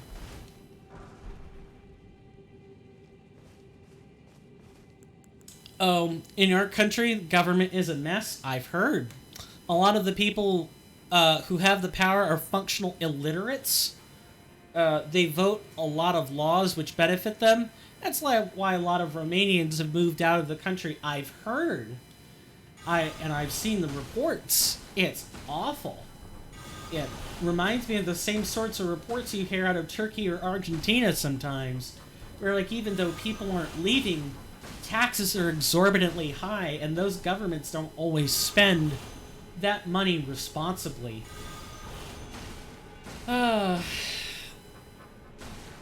It just makes me really upset. Humans are a species that have so much potential. So much potential. We could get a lot of stuff done together as a single species. Yet we have all these innocuous government systems, and we have people who take advantage of them in order to keep themselves well equipped with power, just to feed either their own complexes or they truly do have malign motives. It's really sad. In your country, you're literally afraid to go to the hospital because you go there with one and will get out with two others. That sounds like some U.S. hospitals I know of. Non-nosocomial infection, NSIs. Yeah, those can happen in the U.S. And the NSIs that we get, I don't know about Romania, so I can't speak on that. But the NSIs that you do get from the United States hospitals are some of the worst things to treat ever. You get a lot of people who die from nosocomial infections because the hospital environment literally takes all the resistance genes that bacteria and other sorts of things evolved to have and cranks that process up to 11. So you can have super germs that show up in hospitals, and if the hospital is not prepared for it, it can wipe out a ward of patients in no time. Frightening stuff. And the propensity gets more likely the more and more bacterial and viral killing drugs we have. You need to bribe the doctors and nurses to take care of you? That sucks. I'm sorry to hear that. Our doctors and nurses are more like underpaid mall employees, where like the good ones love their job and they love it enough to do it regardless of what else is going on. But you get the ones that are apathetic or downright hostile to their patients. Or like, I really didn't sign up to be a doctor. I wanted to continue medical research, and anytime I spend dealing with patients is one less minute I get to spend doing something I actually like. So can we please make this quick? Like, the amount of apathy is just breathtaking. I suppose it's not the same, but I get what you mean about hospitals having poor quality nurses and doctors. Oh, and hospitals catch fire? Bad ventilation? Or is it arson? Or both. Or something else. We always have to account for the hidden option, after all.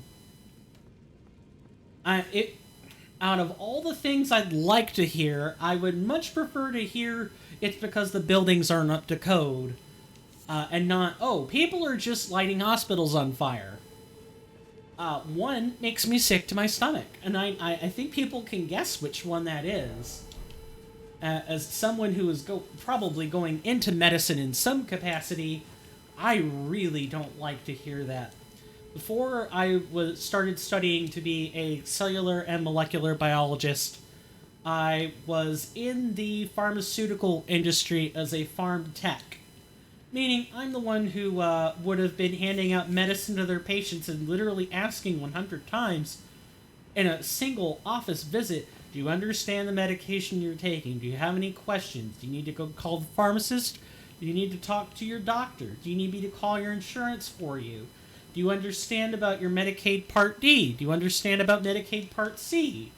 you know, those sorts of things that get very tiresome to say over and over and over again. But it's your job, and you have to do it.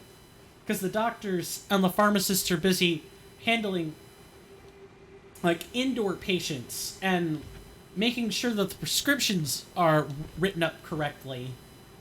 Or, sometimes as a farm tech, you even get to see your senior pharmacist crack out the blue book or the orange book and say, here, this, we're out of this, but we can give the patient that because it has the same mechanism of action. It works the same way. You just have to make sure it doesn't have any contraindications and all that other fun stuff. The hospitals are very old, from the communism period, and I don't think a new one was built after. Oh, geez. Wow, I cannot say this. I'm not going to butcher it. My apologies. But the problem is usually old electrical infrastructure. Okay. I mean, that can be fixed. That's fixable. It takes time, but it's doable. It just requires that your government is competent and not corrupt. That, and as you've already said before, that is the problem. So imagine if the hospital, doesn't make the money or anything of the sort, they're probably not going to fix the electrical infrastructure. Of course, I know that Romania's financial situation is definitely not the best out of a lot of European countries over on that side. The communist dictator. Yes, I believe you and one or two other people have talked about him. Nikolai is probably an easier one for me to try to mouth out than the last name there. But yeah, we have talked about them before. I don't think that's who you have in power now, but from the sounds of it, it's almost like it doesn't matter who's in power. You're just trading one set of problems for another, which really, given the state of things happening in the U.S., I can't say it's any better. We're basically trading one batch of bad people or people with malign intent for another. Really, as a United States citizen, all I want is for our leadership to come together, stop villainizing each other, stop engaging in culture war shenanigans, and just legislate, do their jobs. People elect them to make sure the bills are paid, we're not in debt, we have food, we have fuel, that is important. No matter how much we want to transition to clean energy, we still need oil and gas. The infrastructure's not there to switch off of oil and gas yet. You're gonna have people starve if you don't have it. That's what I want. I want people who have common sense and don't ascribe to any one particular political agenda or another. And it makes me sad when other nations around the world who have it worse than we do have the same or worse political or geopolitical incompetence at the wheel. Guess what? You have the biggest church from Europe, which was built some years ago. We have more churches than schools and hospitals. See, that's something we have in common. I think we have about as many churches as we do schools and hospitals. Granted, I don't have a problem with there being just as many churches as there are schools and hospitals, insofar as they do something. Like when I was working at Doctor's Hospital, when I was an intern there, and I'm talking about the Doctor's Hospital in the state of Georgia. There are several, so specifically the one in Augusta. The one on Augusta had a church. It had religious rooms where people can sit and pray. When you have places of worship that double as hospitals, I think that's great. That's super efficient. It allows you to offer all kinds of physical and mental health services under one roof. Because not all mental health issues are things you can treat with medication. That'd be nice, and that is the clinical approach, but some things have to be handled from a theological perspective, because that's what your patient happens to believe in. That's what's going to keep their spirits up. That's what's going to keep them stable while you give them the more scientifically proven clinical treatment. There's room for both things.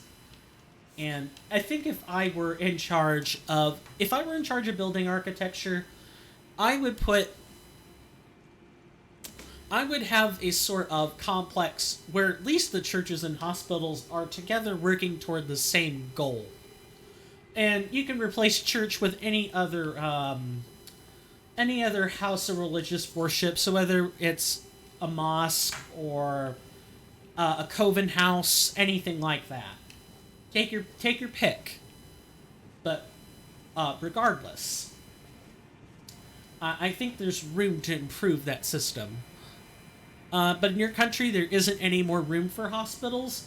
Yeah, like. Romania is not exactly... It's not a small country, but it's not large either. It only has so much space.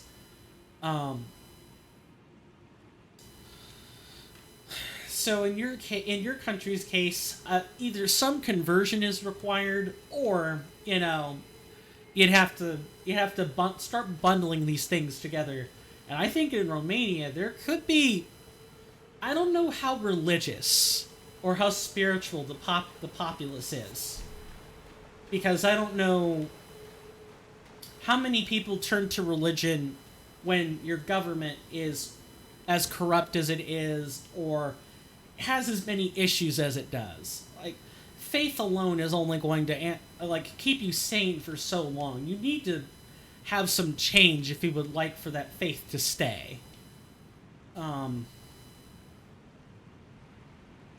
I completely blanked on what I was going to say. I hate when this happens.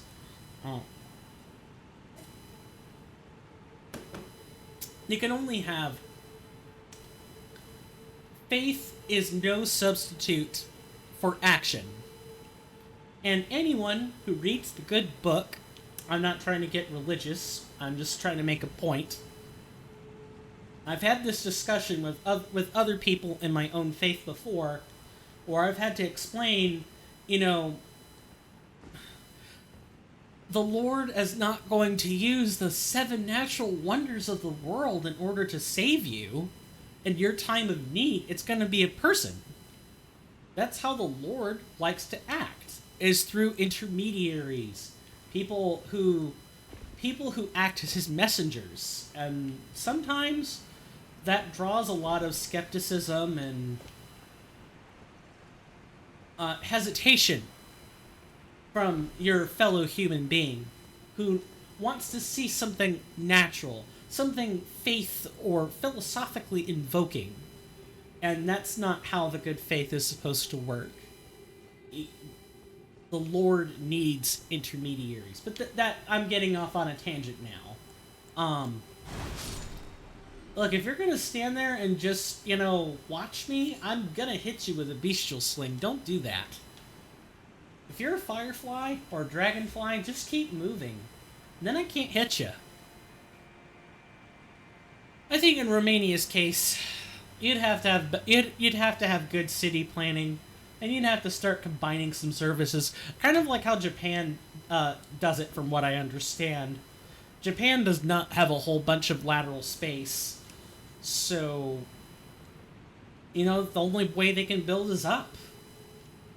So maybe the buildings there need to be tall. It's just that, from what I understand about Romania, and what you've told me, a lot of buildings in Romania are historical. You can't just add to them or take away. They would infringe on the historical significance. There are buildings like that everywhere, where you can't alter them because they would disrupt the museum-like quality and need to preserve national history. But in the struggle for survival, when people are dying every day, what do? Do you preserve history at a cost? Or do you keep people and just realize that your history is not as everlasting as you think it is? I mean, I'm pretty sure they could find places to build new hospitals, but nobody does that. They don't even restore the old ones. And we already have a lot of churches. I don't think the priority should be to have the biggest church in Europe. Because in the place where that church was built, they could have built a big hospital. Yeah, that belongs to the Vatican. And that ain't a church. That's a cathedral. That's a different kind of building. Some people there are extremely religious. Like, religious extremists, as the statement is saying here. Yeah, there are religious extremists everywhere. It's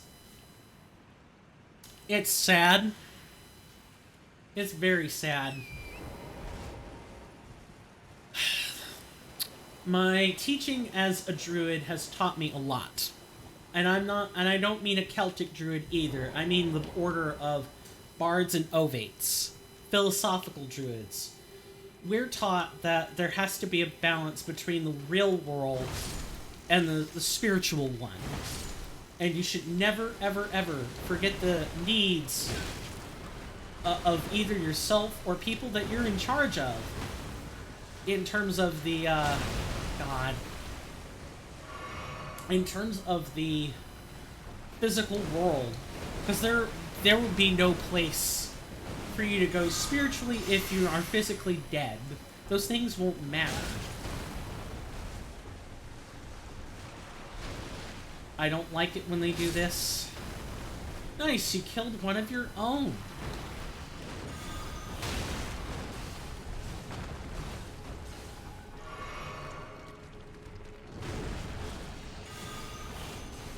Where's the crab rave when you need it?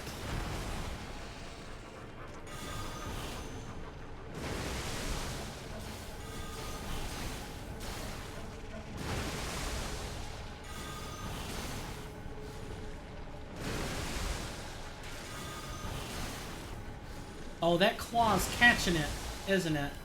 Yeah, that claw's totally catching it.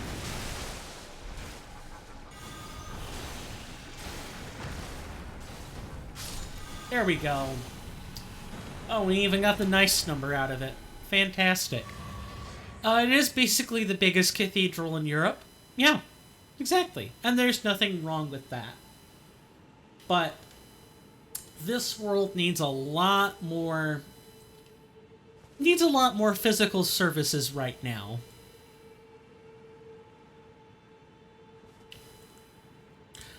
In Romania, it's very rare to find a very religious person, which is at the same time smart or open-minded. Yeah, I don't know about smart. That's a word I like to avoid these days. Everyone's has some kind of smarts or acumen. It's more about the, paying attention. Smart's like I feel as though smart is a word that really means you pay attention well. I always told those people that I grew up with in school that it wasn't that I was smart. Smart implies that there's like a different tierage of status. It's more like you pay attention. And if you pay attention and you study, then you will do well enough in school. Especially if you do what you're told to do. But, yeah. Being religious or spiritual there's sort of a closed loop there. And that closed loop is it's how you connect your beliefs with your perception.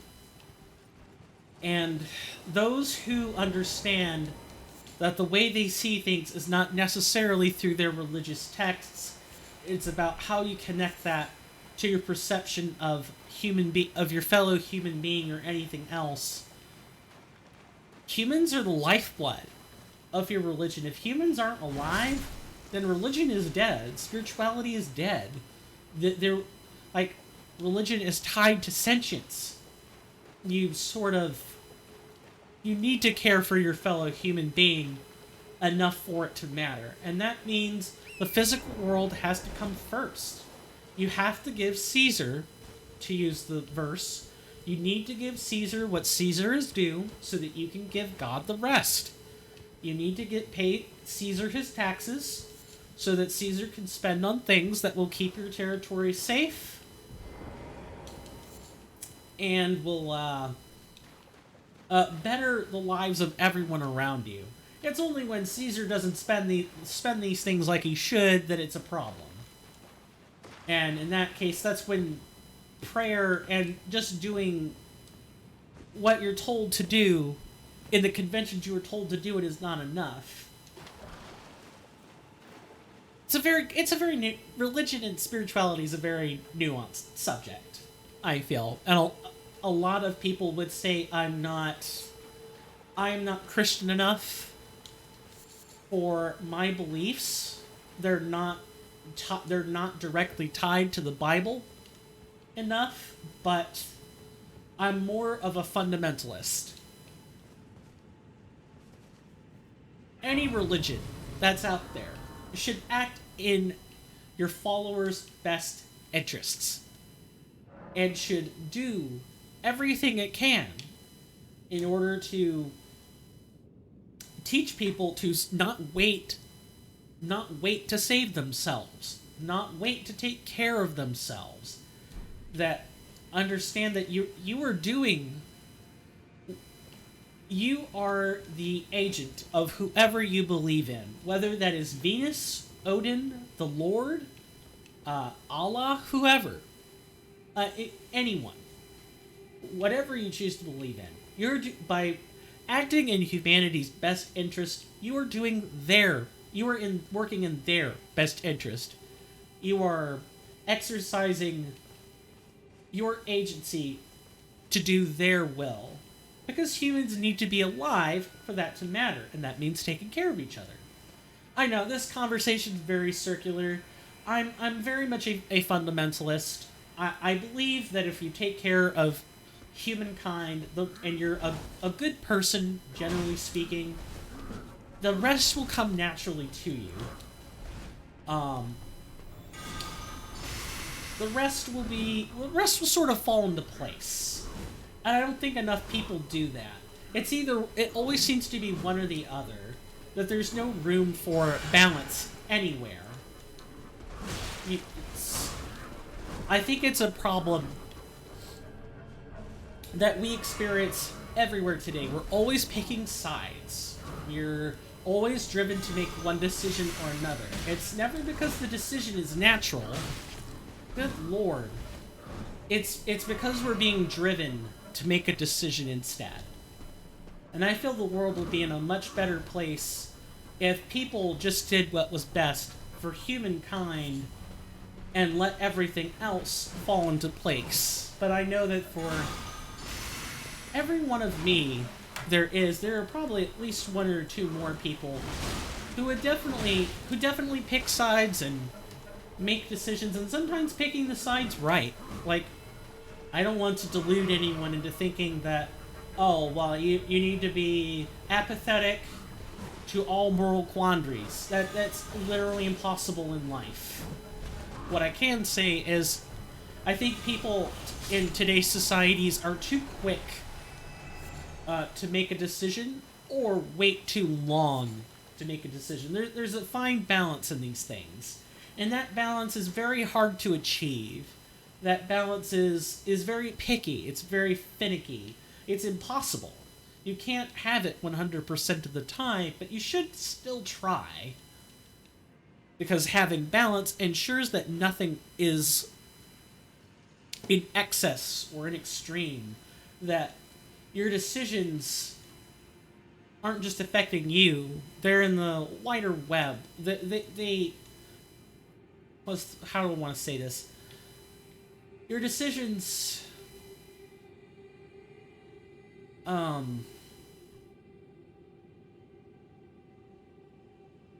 decisions in life have a sort of butterfly effect to them, where like making one decision will lead to some other decisions that are ultimately made. But the curse of being human, I suppose, is not getting to know the branches of those decisions ahead of time. So if you knew if you had a situation where you could choose between a slow and painful death for your people, but you didn't sacrifice them to some ongoing disaster, or if you knew that sacrificing 100 people tomorrow would keep your society alive, most people would probably pick the latter option and not even think twice. Because those 100 people, in the grand scheme of things, will save thousands of lives. Now, of course, the trick here is you can't just haphazardly pick lives. I've also left it very vague and ambiguous. So that's really not a good moral question to ask in the first place. Of course you want to find situations where you don't sacrifice people. But my point is, people would be too hasty to go through and pick that decision without asking the real question, the one that I just pointed out, which is, what else is there? What kind of situation is this? What sort of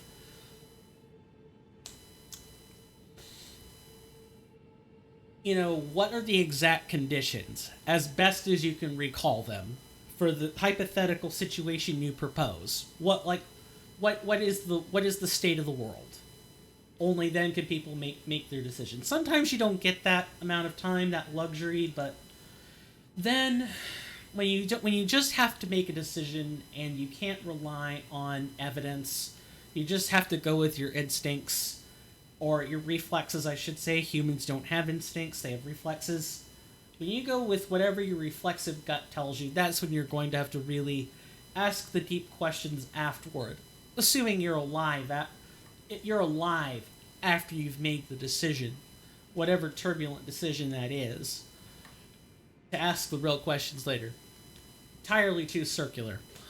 And I have gone entirely too long without taking an intermission, so I'm going to take a 5-minute intermission, go stretch your legs and do whatever fits your fancy. I'm probably going to come back with a regular drink and maybe crack open a cough drop afterwards. And I'll do any shilling that I need to do at the bottom of that intermission. And I will see you guys in 5 minutes.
I am back.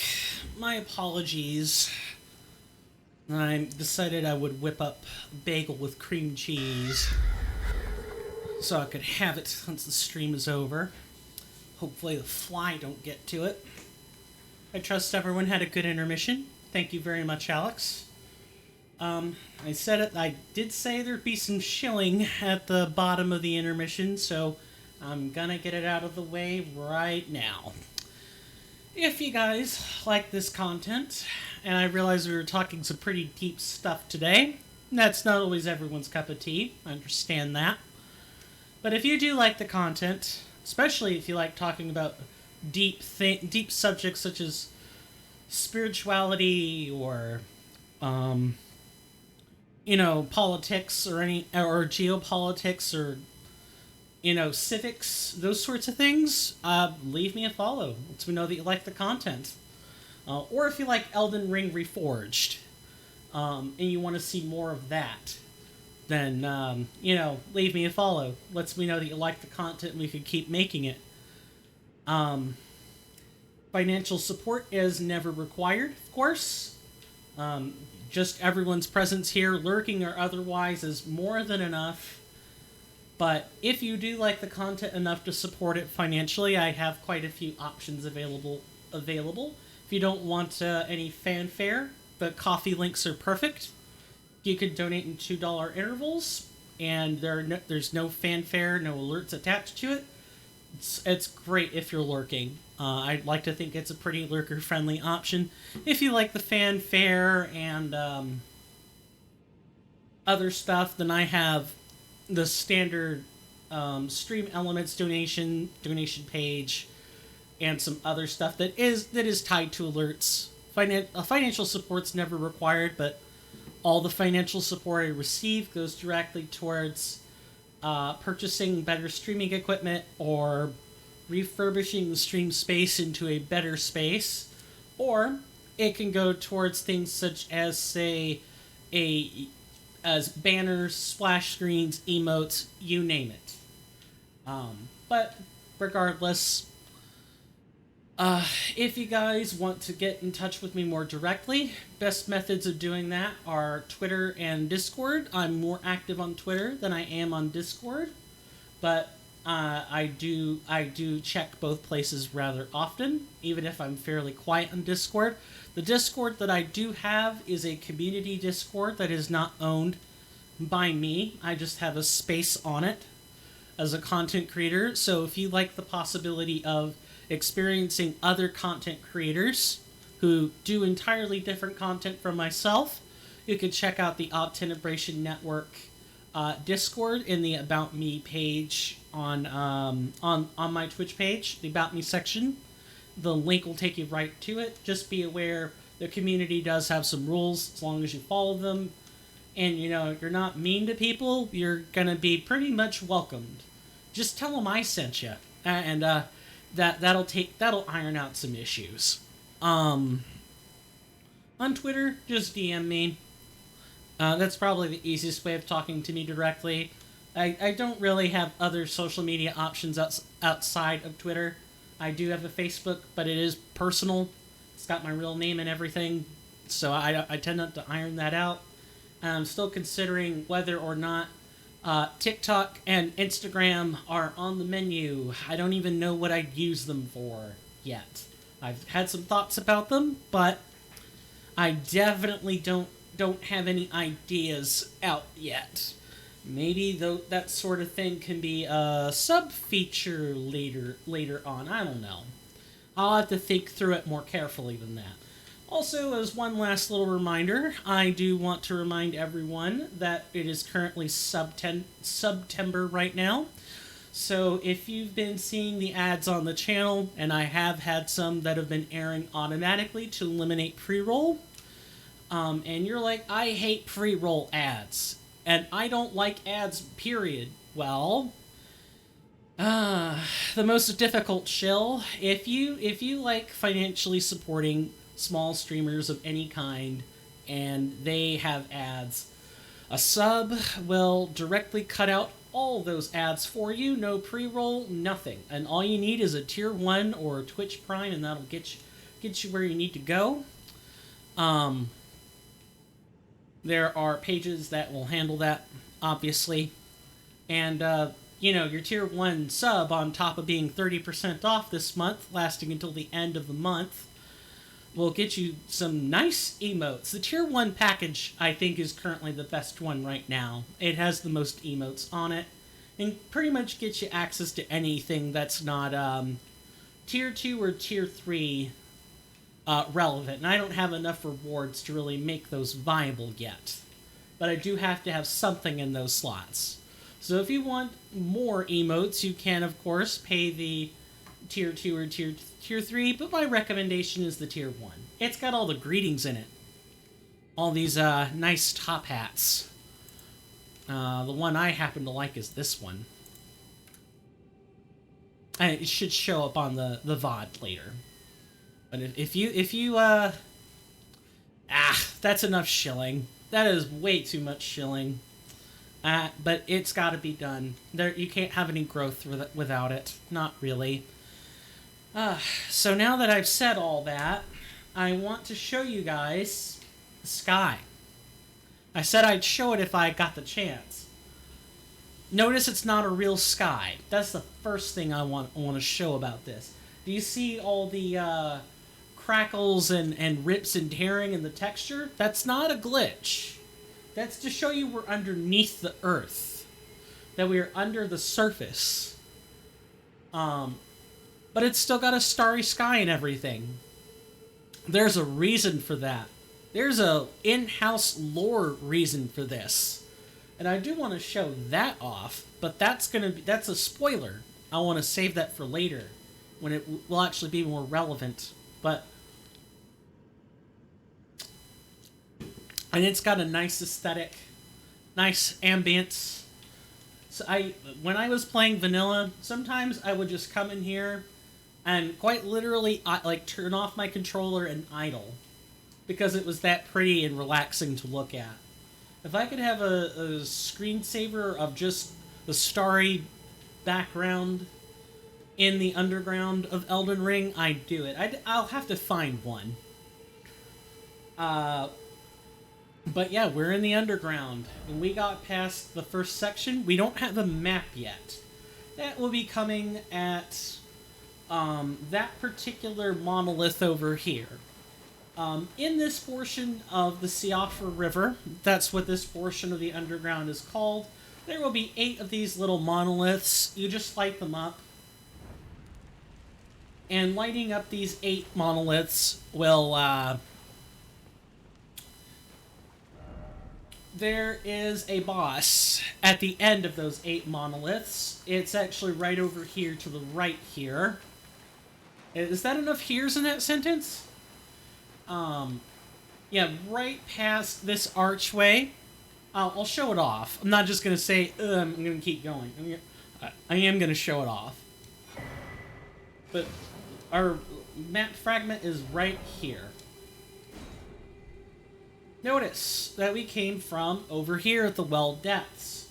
It took us a long time, mostly my fault, for ambling on and talking about a bunch of important, deep subjects with our good friend Alex here. It took us a while to get to the riverbank, and we're not even touching this section.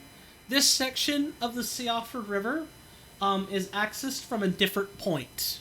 And I'll show off what that point is later, when it becomes relevant for the purposes of a quest. But for now, just know that we're mostly exploring the outer parts of the Ciafra River, and we'll even have a chance to see some further, more distant regions later. So here we are at the Hallowhorn Grounds, a subsection of the Ciafra River. If we go over and interact with this, I don't think we even can. No. See these remains? If we light up the 8 obelisks, let's call them, or monoliths, if we light those 8 up, we'll be able to interact with that and get a boss. But But there's another reason why the Ciafra River is so important. And the reason that the Ciafra River is so important is because, see this pack of deer in front of us? They respawn all the time. If you ever need bones, and this is true whether it's vanilla ER or ERR, the Ciafra River is the best place to farm beast bones. There's a different place if you want to farm flight pinions. But if you specifically need a lot of bones, all the wildlife that is throughout the Ciafra River will drop bones. The deer and other smaller mammals will drop these small bones. On the other side, there will be a lot more boars or things that drop hefty beast bones. And the bones are used to make arrows. See? Thin beast bones here. Thin beast bones here. Archers will need to become best friends with all the wildlife in this place by learning how to kill them over and over and over again. Now, there's one last thing I kind of want to take care of before continuing onward. Because it's 2:50, we should kind of be wrapping up now. Is I'm going to take all of the hard runes that we had stored up earlier, and we're actually going to level up from them finally. I've been withholding that because I didn't know how many missing things we were going to get. I had an idea, but I didn't know if everything I had plotted out 2 episodes ago was going to be enough. Besides, I think the Table of Lost Grace will have less ominous music.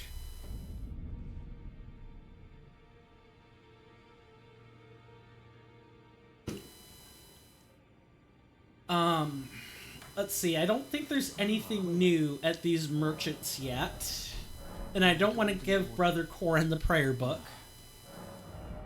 We don't have anything here. I don't even... Like, I had ground up a bunch of the materials already. A bunch of the stuff that we were going to buy. So there shouldn't be that much to begin with. At most, we have a dagger and some rune arcs. We are going to turn in the Bone Peddler's... By the way, you said something related to death. Speaking of that, I think assisted suicide should be available everywhere, and I know that the deceased should have a say in what will happen with their body. Still, I think donating your organs after death should kind of be mandatory. You know, don't need them anymore? Well, I would kind of be inclined to agree with that. Some religions are and some spiritual faiths are very strict about what they have in terms of like what is cremated and what can't be cremated. Some think the whole body is sacred. I'd have to do my research to know 100% sure, but I definitely know of friends who've had faiths like that or spiritual philosophies like that where they kind of need their bodies intact. Some Christians even think that way. The body is a temple, and by not donating organs after death, that's more for the earth, 1, and 2, it's a complete intact return to the dormancy that you should experience after death. I kind of think it's a little inundated, but I can understand where that's coming from. I don't know. You want to be careful. People should always have autonomy over what happens to their bodies after death, just like they have it in life. But I could certainly understand the need for medical sciences and other research to be able to use those organs. To use those organs to further other studies. But the hard sciences have certainly also had their fair brush with ethics. I'd have to go back and do my research but there were some stem cells, or specific cells, taken from a woman in the US 20, 30 years ago, and they used her genetic data and published it without consent. And her the research those cells were based on went on to pave some pretty important discoveries in the field of genetics, to the point where her remaining family after her death had to sue to even get recognition for it. Which might not happen in a compulsory system where organs are just donated after you die. Like, I guess that's sort of my point in even saying that in the first place, is if you're going to have a compulsory law like that, it should be followed with, well, that person had better have recognition in whatever paper you publish. They don't have to be, oh, well, this person came up with this discovery. No, obviously that's not the case. You took their, you used their organs, and their organs happened to help you find a discovery. Like, you should get credit for the discovery, but those person's organs and the person that those organs came from should be somewhere in your research paper, or you're not paying them any sort of due service. Maybe offer to, have a biography or something published in that person's honor. Do something to offer the ethical, do something to reward that sacrifice of donating your organs after you die. But I agree with you. Like, in order to advance medical research, it may become necessary to dig up people's bodies and look at the interred bones and figure out what else we can do with them. We just need to make sure it's done right, ethically and morally, or people are gonna maybe rebel or not agree. You have to be careful with boomeranging effects like that. Boomerang effect is something in speech where you attempt to persuade someone to see your point of view, but you say something in such a way that it offends them, and they go back to their belief system and they hold on really tight to it, and they never let go. Like, that is the boomerang effect. You push them further into the sphere of their own beliefs rather than persuading them that, well, if you think about it this way, and these beliefs are antiquated, or these beliefs don't really help people the way you think they do, etc., etc., etc. Insert whatever argument you like here. Well, I took you for no man to lay out your arms then. I think science and ethics are incredibly important to be taken together. Because if they're not taken together, scientific... people can justify some pretty horrible things in the name of scientific discovery. Imagine if, the Nazis had perfected their use of aspirin, because that's why aspirin was originally made, to increase the suffering of the Jewish people. Imagine if the Germans at the time had kept going with that.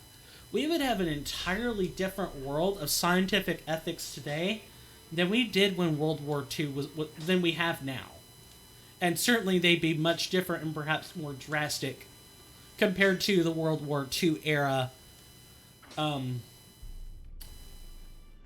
that stuff was being researched. I struggle to think of reasonable justifications for if that science had continued. I'd feel almost ashamed to be a part of medicine in any way, shape, or form. Just on that premise alone. So I'm glad things didn't turn out that way.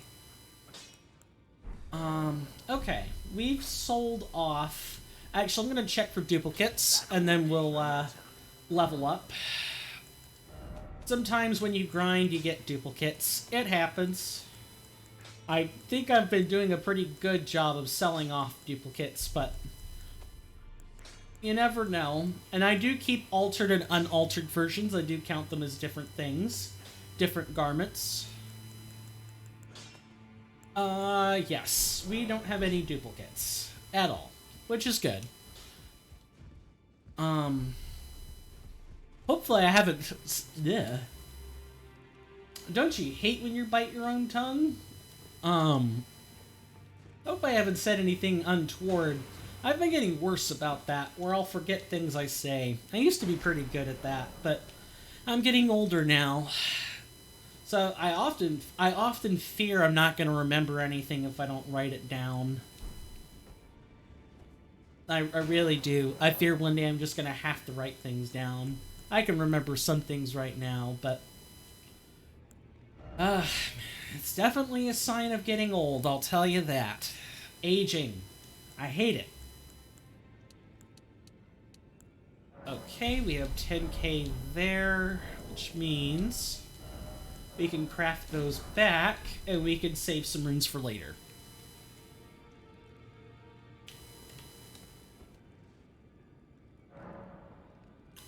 Let's see. What do you think about experiments on animals? I know that it can be cruel, but I believe the scientists at the same time, if they take good care of the animals, and I think these experiments might be necessary for scientific progress.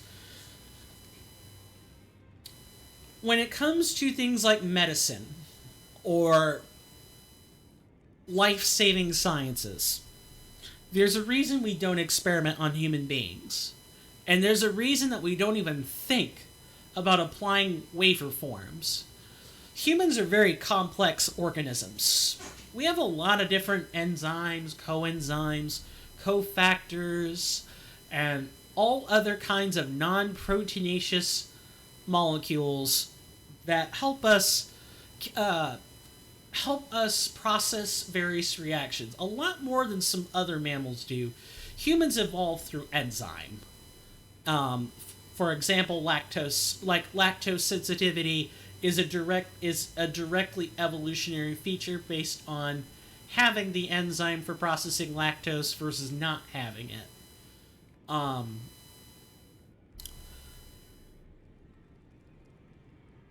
In order to test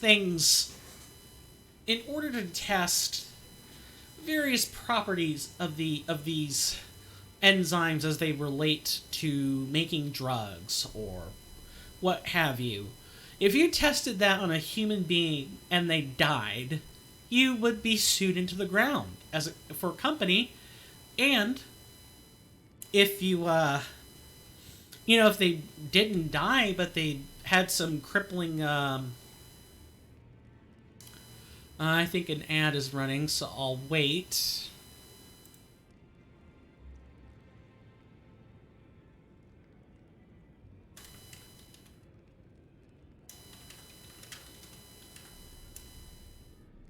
I don't know if you've got ad blockers, so I'll kind of mention it again. Experiments on animals are unseemly, but necessary. Simply because experimenting on humans without the necessary study is far more costly. If someone's beloved pet or a number of rats die, it's sad, and those organisms do feel pain, but we need that. We need current animal research to take place because we don't have a way to synthesize enough body tissue for use in research yet. 3D bioprinting has only been a thing recently. And printing organs or other sorts of test biological tissues is extremely expensive. We're not ready to move on from testing on animals yet. I truly feel for animals that do undergo these experiments, but not all of them result in the animal's death. Not all of them result in the animal's painful condition for the animal. Sometimes it is necessary.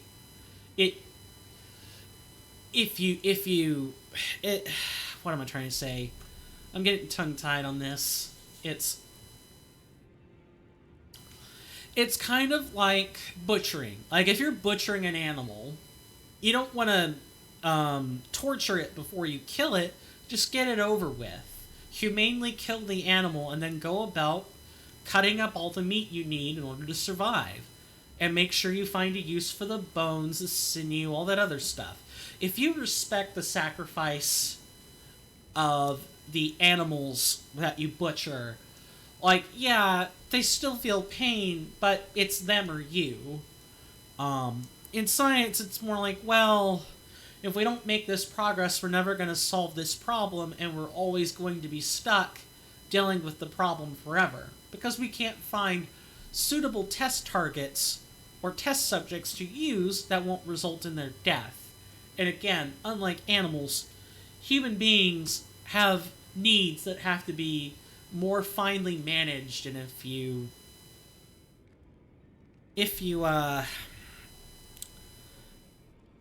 don't take especially good care of humans that you have for clinical trials, they could end up, having a painful existence until they die. It's far more manageable on test animals than it is on humans. It's not evil, it's just a fact. It's just a logistical fact that's true. And there are far less ethical and moral ramifications of experimenting on animals than there are of humans. Of course, it depends on what the experiment is, ultimately. But if we're talking about medicine and other life-saving research, I'm fine with it, although I hope that 3D bioprinting will take care of that ethical quandary sooner rather than later. But we just don't have the technology right now. We don't. I think that'll be where we ended off for today, because I do have ads that cut through these sorts of deep conversations. Maybe I'll try to manually run ads later. I know people don't like them, but I do get ad revenue from this. Thank you guys so much for joining me on stream. Really appreciate it. Whether you're lurking or like Alex here, we were talking back and forth about various subjects, both shallow and deep. Both are important for human life and human interaction. If you like the content, the last time I'll say it for today, please leave a follow. Lets me know that you like it. And make sure your notifications are turned on so you don't miss more of these riveting, deep conversations where Coin tries to explain himself whenever he makes a gaffe, goof, or misunderstanding on something. Because it's happening a lot. If you want to financially support me, it's never required. I'm happy by people just being here. I have links already present for that. If you want to gab at me or talk at me directly, Twitter is the best place for it, but Discord also works. I have links for all of that stuff in the About Me section. We're going to go find someone to host. For the limited time we have that feature, that is, pretty soon we won't be able to host at all, and we'll have to raid people. And I don't like raiding when we don't have at least 5 people, but that's kind of a hard sell while I'm still kind of new or while I'm still returning to streaming. Let's see. I want to give you guys Elden Ring content today, so I think we're going to turn it over to Gino Machino. He is currently doing a all bosses no hit attempt with a PB of 3. If you guys like base Elden Ring content with challenge runs as an emphasis, you'll like Gino Machino. We have hosted him at least one other time before, and it has turned out solid. He's a pretty chill guy, and his streams are a very different place than mine. They're a lot more relaxed. Mine kind of have this back and forth structure where we sometimes discuss serious stuff and sometimes I tell you how the game works. Great stuff. Hopefully we will wrap up the Ciafra River well on Sunday. Friday will be Blasphemous. If I'm feeling up to it after the exam. The exam might drain my energy. We'll see about that. But I've gabbed at you enough. I'll let you go. Thank you guys so much. Remember, stay safe out there. Our hallowed halls will always be a safe place for us to have these serious conversations and to talk about the state of the world that is as it evolves around us. Thank you for the good luck. I hope I won't need it, but you never know. It is a complicated, tedious exam. But, yeah. Thank you guys so much, and I will see you guys around. Take care, and bye-bye.